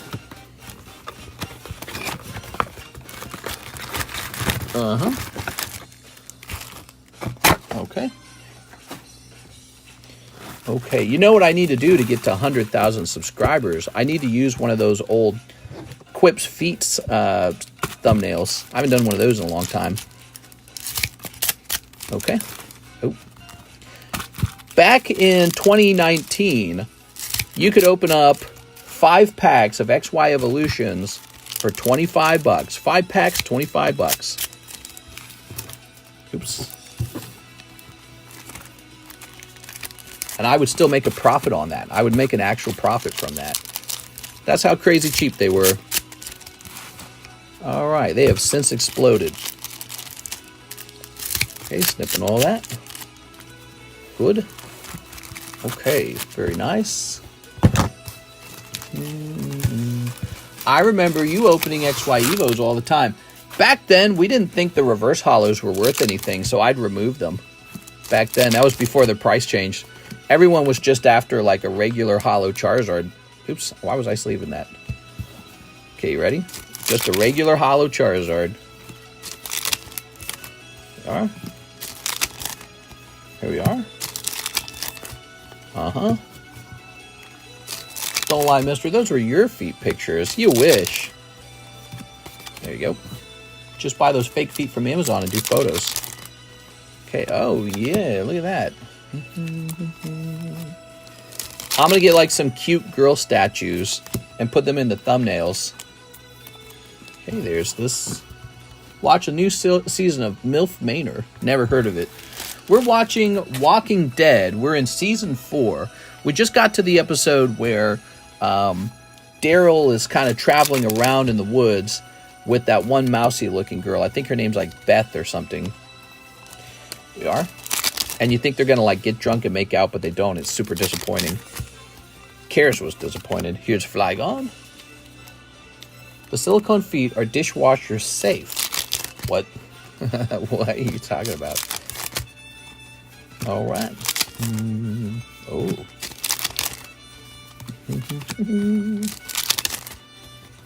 I remember when there was so much money coming into Pokemon cards that people in our group would pay to destroy cards. But I feel like that time is over. Like, we also used to easily... Oh! Flygon is in the set. That's cool, man. That's the first Flygon we've pulled. Alright, nice. Is he harder to pull? Is there an alt-art for Flygon? I'd love a Flygon alt-art. Alright, there we go. People used to pay to have me shred the cards, drill the cards. I feel like that's slowed down a lot. I think it's the state of the economy, or maybe just people are tighter with their money. Maybe they've already seen it and enjoyed it. Shinotic.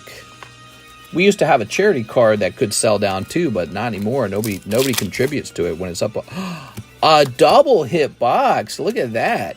All right. Kyurem. All right, there we go. Cold.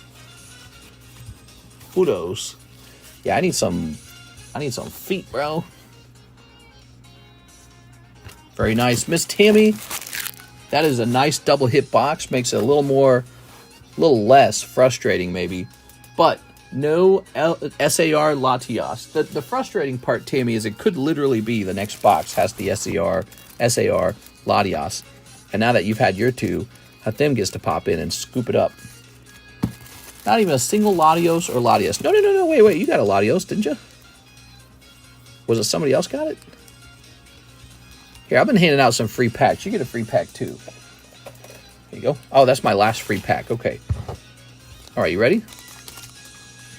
Oops. Miss Tammy. Bah, cold. Nothing in it. All right, I tried.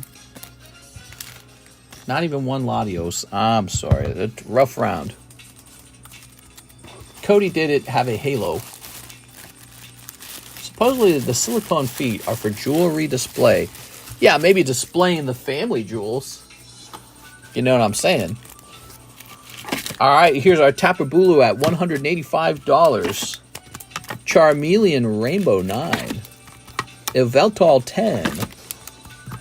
There's our checklist Carddass and Ninetales from Dragons Exalted. Alright.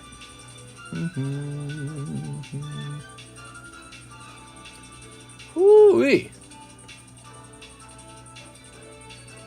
We have an order from Hathim, XY Evolutions, and 5 from Nightmares. Oh. Where do I have Evolutions? Oh, here it is.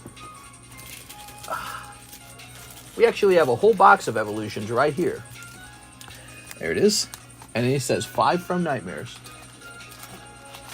Okay. 1, 2, 3, 4, 5. There it is. I am running low on from Nightmares. Cool set, man. It's got a Cloud signature in it. Boy, maybe the next set will be Tifa signature. These signature sets have been neat. Okay. Don't forget about Opus 1. Opus 1 is the base set for Final Fantasy. We have it on the menu. It's a little pricier, but it gives you a chance for one of the best looking clouds in the whole Final Fantasy card hobby. Ooh, Machoke. Machoke me daddy. All right, all right. Got a little electrode as well. There we go.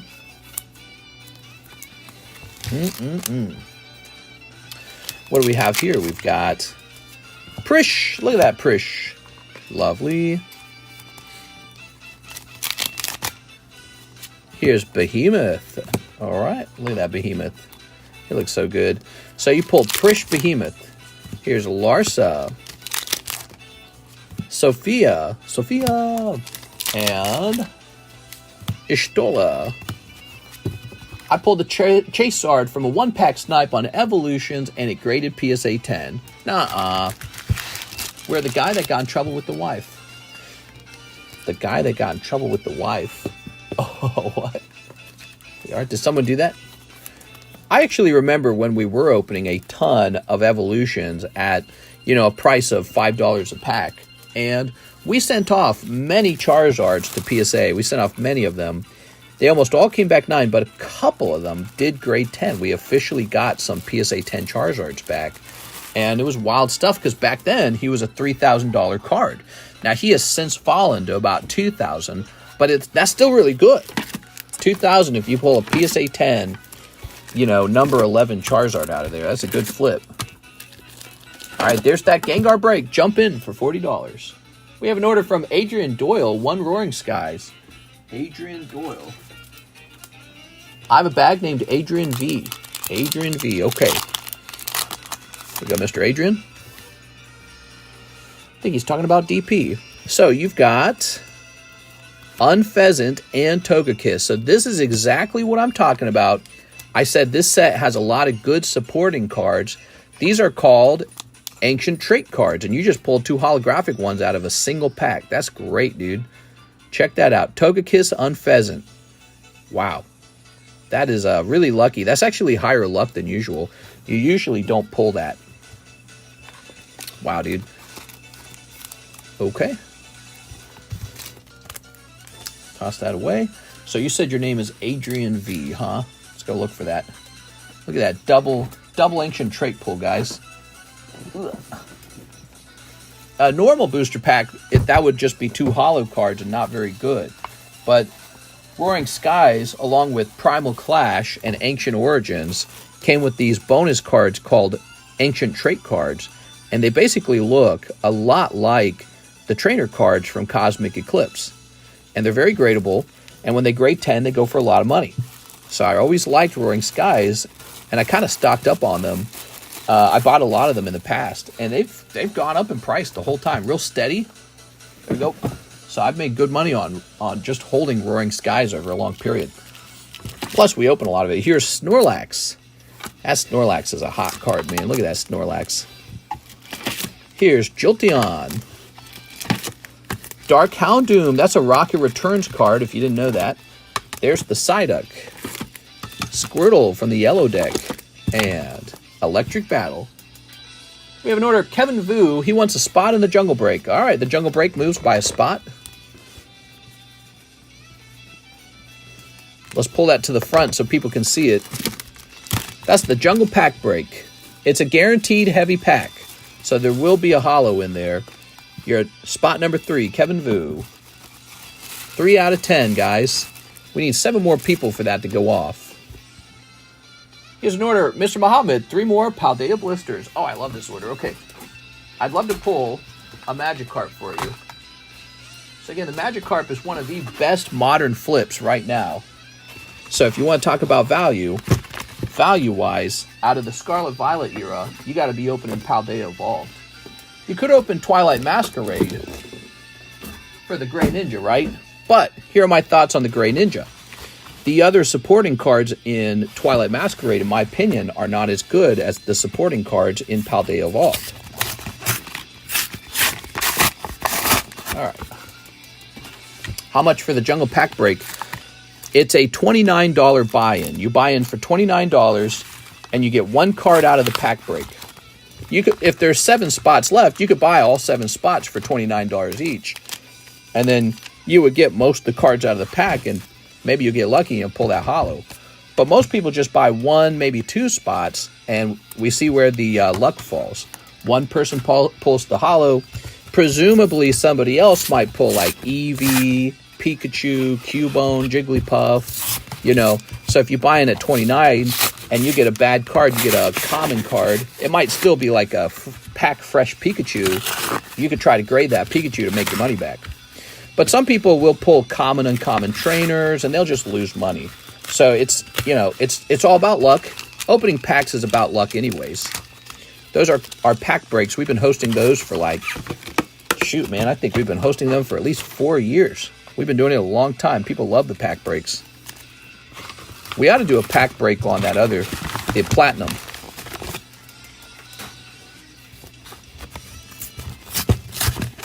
There we are. There we go. These songs are getting kind of crazy. There's so many good Houndoom arts in Rocket Return. There's 2 of them, right? There's 2 of them. There's 2 Houndour artworks, too. All right, there we go. We got your 3 blisters. I watched a lot of guys go very deep in Paldea Evolve and miss the chase card. Here we are. But, again, there's a lot of backup hits in this set, like the Iona full art, alternative art. Let's see what we got. The alternative arts of the starters, like Skeledirge and Meowscarada, they all look real nice. Okay.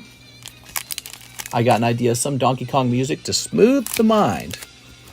I'm getting some Donkey Kong. That MTG guy on YouTube swears by Mr. P. Who's Mr. P? All right. Let's see.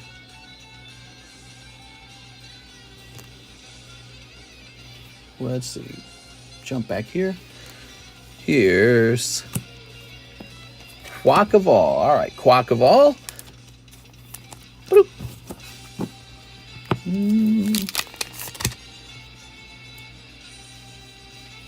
Oh, you're talking about Rudy. You're talking about Rudy. And he swears by Paldea Evolved. Is that what you're saying? Well, I bought some extra Paldea Evolved to stock up, but I didn't go deep. You know what I'm saying? So, but whenever that Team Rocket set comes out, I might go deep on it. What I have been going deep on, truly deep, I bought up some Karuta cards just to have a good supply of them in case the price changes. I bought up a really expensive amount of vintage booster packs. Those are a kind of thing where, you know, it's not so speculative almost. Ooh, you got Arctibax. So you got Crocalure and Arctibax AR cards. Nice. See, if you get one more, I'd be surprised. Here's Tyranitar. And we are Raichu, Gyarados. So, you know, you could put your money anywhere. You could put your money into Scarlet Violet. You know, I think the Scarlet Violet stuff will go up in price. But I'm more scared about my access to good vintage packs because I think that they're drying up quite a bit. And so I went ahead and snatched up some vintage packs over the last month. But again, Karuta are these things. Have you guys seen these things? So these are Karuta Pokemon. And what I know is that PSA is not grading them yet, but CGC is. That means PSA will start eventually grading them. And they could catch on a little bit and get kind of more expensive over time. They're okay. I don't think they're going to be like the poker cards. The poker cards have a really classic look to them. But the Karuta's it's a bit more niche. Karuta's got a weird look. You got Mr. Muhammad. So I don't think that the Karuta will rise in price the same way the poker cards did. But I grabbed some anyway so that we could have our Karuta single pull box and you guys can go nuts on it. There we go. But the other thing, the thing I really spent a lot of money on in the last month, and this might not surprise you guys, really is poker cards. I mean, I'm still acquiring poker cards. Like this was just recently acquiring some. Look, that says September 18th. So what I was looking at are used poker cards, and I said we'll take some used poker cards because I kind of like to pick through the used ones a little bit, see if there's anything nice. You know, like a used poker Charizard, if I'm lucky enough to pull one. He grades like 6 or 7. Okay, well, he still makes a little bit of money because somebody will buy him for like $100, $200, right? So it's not... Used decks have a place, And I just love the poker cards, so I just kept going crazy on them. But I'm looking forward to maybe like a Pokemon card set that feels sort of investable. And when it does, I'll take cash for a while, and I'll just accumulate cases and put them in a corner somewhere. Just leave them there. All right, let's see. Take what Rudy says with a grain of salt. He got a lot of people deep on MetaZoo. Well, he's not a Pokemon card guy. He's a Magic guy. So he actually, in my opinion, Rudy missed out on a lot of Pokemon bets that went really well. And then he did other things, like he said, well, you need to be spending your money on battle styles. Because Rudy has this thing where he likes to bet on the underdog. I didn't bet on battle styles. Battle styles went up, sure, but it didn't perform as well as other Pokemon product. And it was just really clear it wasn't going to do that. So he was out there bragging about, oh yeah, I buy all the battle styles all day long because I'm all in on battle styles. I'm like, why? It's got nothing in it. And, so it shows how, investing in a collectible requires some sort of intuitive understanding. I know what you guys love because I love the same thing. I'm drawn to the same thing you're drawn to. If you're a Pokemon card collector and I'm a Pokemon card collector and we both feel nostalgia, I can feel the aesthetic of the Pokemon and understand intuitively what's going on. Now, if you don't have that same love for the hobby, you're just not going to make as good of bets on your investments. So I think that's kind of Rudy. He has a lot to say. You might say he has the most to say. He's got a lot to say. His videos do very well. But he's a Magic guy. He doesn't understand Pokemon as well as he understands Magic. But, he sees Pokemon doing really well. He wants to understand it. And he probably knows more than the average person by now. But would I take my investing advice from Rudy? I'm not taking my investing advice from him because I've already outplayed him with the bets that I placed in the hobby when it comes to Pokemon. Would I take his advice on Magic? Probably Magic, but not Pokemon. I just already know I'm going to be better at picking Pokemon products out than he is. So, if you get really, really good at it, you can reach a point where you go, you know what, I'm making a bet on the poker cards, and then all of a sudden you're very wealthy because of the poker card play you made. He wouldn't have even understood what he's looking at. He's like, I don't know, they're playing cards. He would have said something like that. He wouldn't understand, that intuitive feeling of how people fall in love with Pokemon. Unless he also loves Pokemon. I don't know. He doesn't strike me that way. He's a Magic guy. But yeah, I mean, that takes you have to truly be somebody who's got the nostalgia. You have to have the collector bug, you know what I'm saying, in order to understand it. And then you look at it and stare at it and say, oh, that's going to do well. That one's going to go up in price over time. It's going to do well. He can do that, I bet, with Magic. But one thing he can really do is he can talk. That guy knows how to talk. Aaron was asking me earlier about Yellow Deck Charizard. How many you got? He said I got 1 or 2. Try 4. That's 4 of them. I have 5 of them, actually. The 5th one's on the way. So I got 5 of these. So I'm somebody who really kind of understands what's going on with Pokemon. I'm addicted to it. You guys are addicted to it? Well, I'm addicted to it. I can't get enough of it. The only thing that limits how many Pokemon cards I have is my money. If I just had more money, I would just have more of these. And so yeah, when I heard him saying stuff like, well, I buy up Battle Styles, I buy up Chilling Reign, I was like, no, you shouldn't. You should just go buy Evolving Skies and nothing but Evolving Skies. And that was correct. That's what I did. I went out and I bought a bunch of Evolving Skies. I ignored Battle Styles. Any money you wrapped up in Battle Styles, you missed out on spending that money on Evolving Skies. So that's what it's all about when it comes to like a stock picker or something like that. You could pick up one case of everything, right? And then you would get the average return. Or you could pick up 100 cases of the correct set and see massive returns. But you have to be able to identify when a set's good like that. And I was correct with XY Evolutions. When the price on that jumped, I had like 8 cases of it just sitting around. I was correct with Cosmic Eclipse when that happened. I think I still have like 5 cases of Cosmic left after all this time. And I was correct with Evolving Skies too. So I was able to pick out the right set over and over again. And I don't hold big reserves of anything else. I just buy what I need to run the channel on everything else. So I only buy a large reserve of something when I know it's going to go up. Here's Gardevoir. No dividends in Pokemon. Yeah, this is a subject that I'm very passionate about, so you're lucky to be here tonight, Alice. You're wrong. There are dividends in Pokemon. So in Pokemon, Pokemons are a speculative asset. You just hope to trade it for more than you spent on it. The dividends do exist. For YouTubers only. So if you're a YouTuber and you have some fantastic collection, all you got to do is hit the record button and you get paid ad revenue. Now, you could call that ad revenue for doing a job, but I call it dividends because it's residual. It keeps paying over time. I get a paycheck every month from my old YouTube channel, The Economist. I still get a paycheck from that every month. I get a paycheck for this channel too. And what did I really do on this channel? I just showed you stuff. And then once that video is up there, it's up there. So if you have one of the best collections, all you got to do is record it. And that collection pays dividends. But that's for YouTubers. But anyone can be a YouTuber. So I encourage you guys to have a social media presence. And I encourage you guys to record your own collections, you know. So if you have a nice collection, show it off. And it might pay dividends one day too. So I don't encourage you guys to ignore that aspect of the hobby. Look at this. Blue deck, yellow deck. How lucky is that? But yeah, like even this live stream, I will get some ad revenue from it. But this is a very active, not passive kind of income. But yeah, once I put up a good video, if it stays up there and it goes viral, it just keeps earning and earning and earning. It never stops earning. And I call it Pokemon. I call it social media dividends. That's what I've named it. So, you know, if I ever get quoted on my ideas, know that I was talking about it. I came up with another idea too called true population. I didn't hear anyone else talking about that before me. That was an original idea, true pop.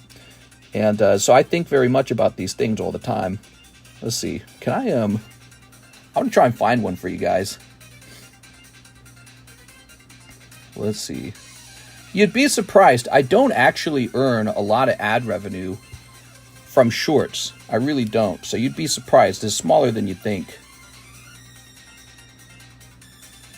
Let's see.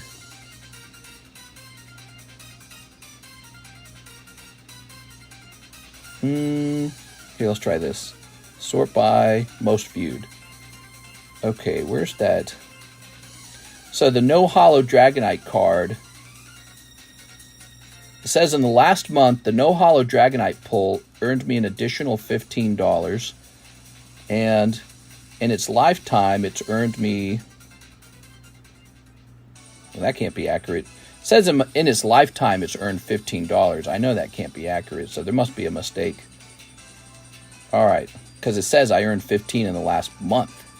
But yeah, so look at this. This one video earns 500,000 views and 700 subscribers. Some of those become my customers. And so I call that social media dividends. Here we are. My best pull from Evolving Skies was the Rainbow Mewtwo. All right, let's see. Kind of like a museum, right? Marley Jade Ackland, Stellar Crown times 2. 2 Paradise Dragona. No, he wants 3 Paradise Dragona. You ready? Let's see.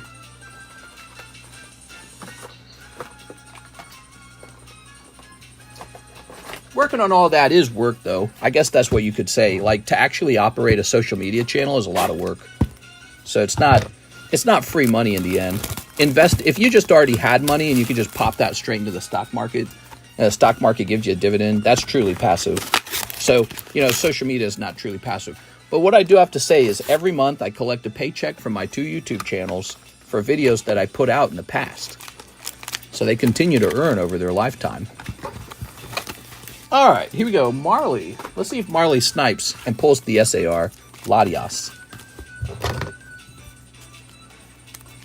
There's only 25 PSA 10s of that Charizard. You almost got all of them. You're talking about the yellow Charizard? Is that what you're talking about? I've got another one coming. It's a 9.5 Beckett Charizard. And my plan with it is to cross it into a PSA 10. That's my plan. I hope to cross it. Hopefully they'll accept it. I actually crossed some other PSA 5, BGS 9.5s. And they all did cross into PSA 10s. So if I can get another yellow Pokézard, that'd be great. Here we are. I think there's going to be plenty more of those Pokézards coming onto the market over the next couple of years, especially as the price grows on him. You're going to see more people, you know, ambitiously try to obtain him and grade him. More Japanese people will... Oh, Hydrapple, nice. Hydrapple's in Stellar Crown, guys. He's a cool card. You know, more Japanese people will go hunting around for their old poker cards. Oh, look, I had an old poker deck. So they'll be discovered, and the population might rise even to almost 100. But right now, the population is noticeably small, and it might remain small. That's another part of the gamble. But even if it does reach 100, it will also have a lot more notoriety by then, and with notoriety comes higher prices. And I think that Charizard could go for around $2,000, $3,000, or $4,000 pretty quickly. Currently, that Charizard's not at that price, so that's why I like him so much. But, you know, it's a gamble. It's a gamble. I'm gambling. It's Pokemon card gambling. I'm betting that he goes up. All right, Marley with an M. I've said all that before, and I know I've affected some people in their buying behaviors. Because I've heard one or two guys say, well, I'm going to buy one and hold one. So just be careful if it doesn't play out. But in order for it to play out, you can't just buy the card and wait for it to flip in a year, okay? For it to play out, you have to be willing to wait 5 years. That's what a lot of people don't get about Pokemon card, quote-unquote, investing.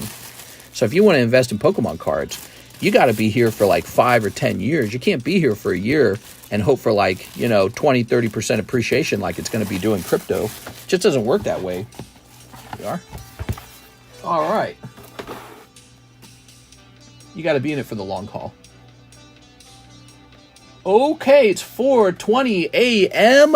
It appears we are out of orders. Let's go ahead and run this. See, tonight wasn't too bad. If we ever run out of orders like that again, I'm going to take time and show people how to order again. We got to get some new guys, man. Marshall Weber. There you go, Mr. Marshall Weber.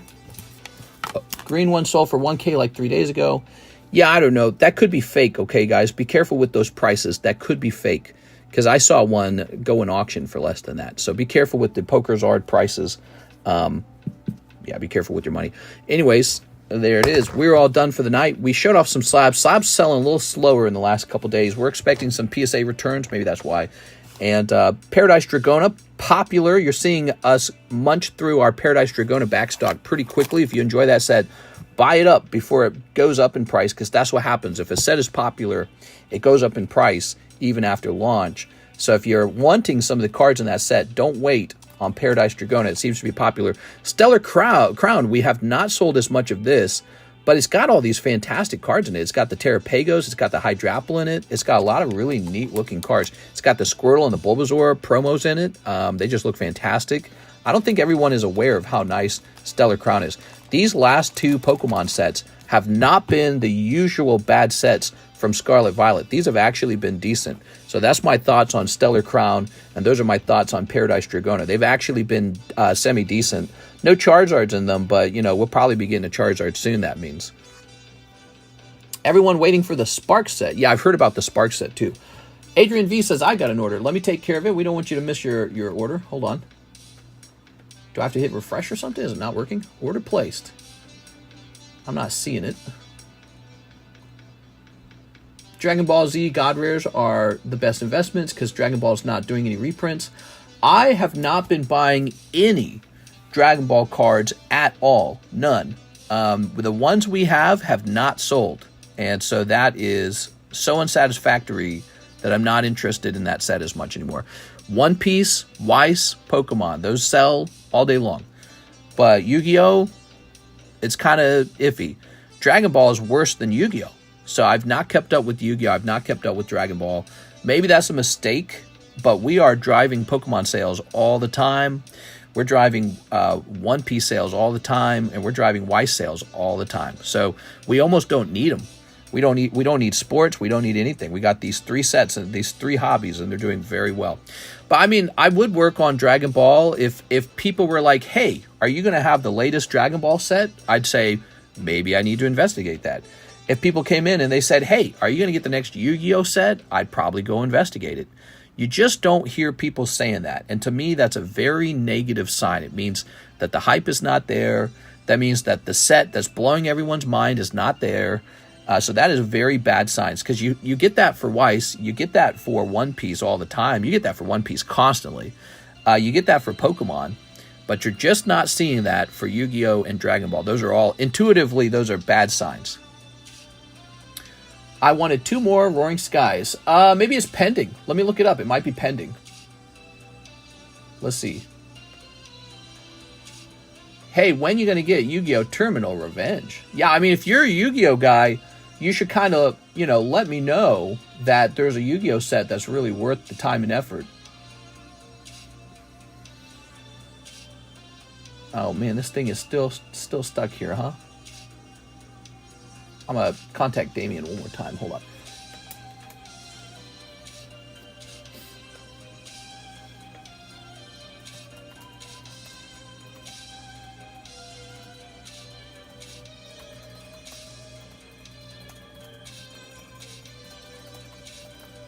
All right.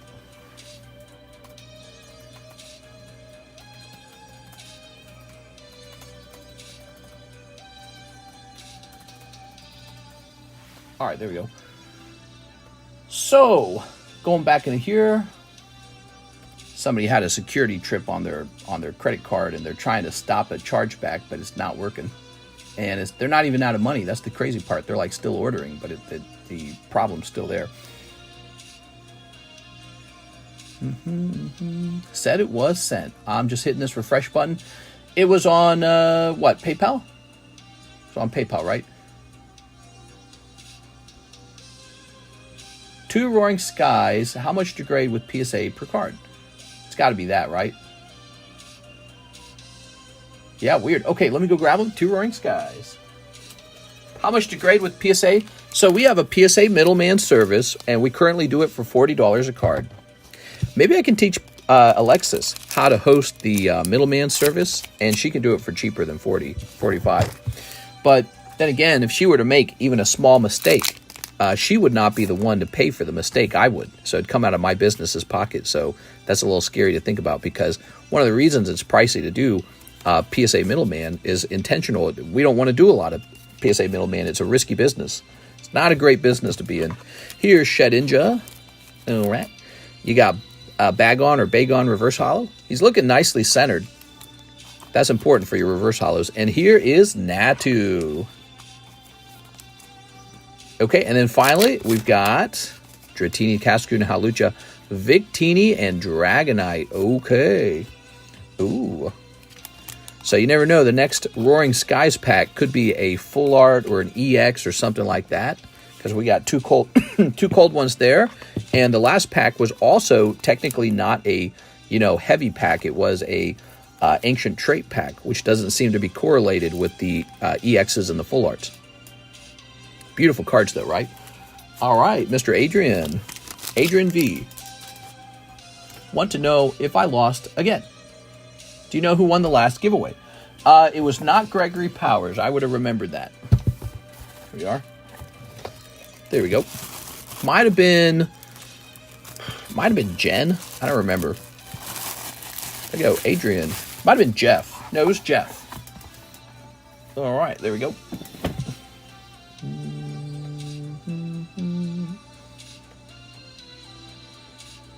All right, and there we have it. It is 4:30 at night. We had a nice 3.5-hour stream. That means for the day, we streamed 4.5 hours. Pretty easy numbers.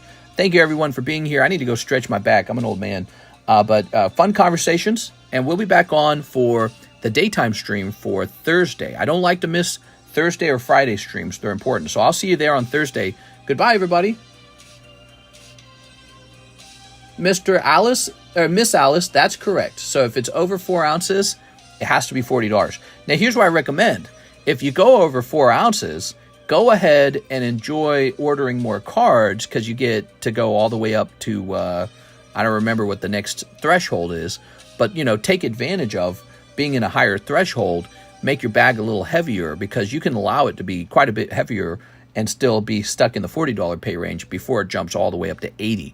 So most international buyers will do something like that. They'll, they'll order cards and stay in the $40 range, and then they'll ship before it hits $80. And then there are some really big international buyers. I'm about to ship one. Really big international buyers. What they will do is they will order so many cards, and then they get that 20-pound weight limit in the $80 range, so they can just order as much as they want for a long time. And because of the value of combined shipping, it's really not that bad. It's really not that bad. What time does the daytime stream start? Well, it tends to start around 4 p.m. Central Time. And it's supposed to start, technically it's supposed to start at 3. It never does. I'm always late. It's like because I have trouble waking up and I got all this work to do before we go live, so I never start it on time. It's always late. Sometimes it starts at 4:30. If you really don't want to miss it, you got to smash the bell button. You see the bell button is next to the subscribe button. What that does is it actually alerts you when I go live. So you won't miss it because your YouTube bell button should go off unless you have it disabled in your phone settings. So I always tell people, consider smashing that bell. We do have erratic start times to our streams. I try to be here at a consistent pattern, but it depends on what work I have to do before the stream goes up. The other thing that affects it, I'm married and my wife likes to hang out. And so I sometimes don't start until she goes to bed. Sometimes she stays up all night. And so that really affects things. So, if you want to be sure when we start, smash that bell button, okay? Thank you, everybody. How many pounds is my stuff? You're definitely in the $80 range, Mr. NHCC. You're in the $80 range for shipping. You will not qualify for the $40 shipping. And yeah, you just got plenty of stuff. Now, the good news, NHCC, is you can keep adding to it. You can keep adding to the amount you have to ship out. It doesn't go above 80. So it can't go any higher. You can just ball out and just order tons and tons of stuff. It can't go above 80. All right, I'm hopping off.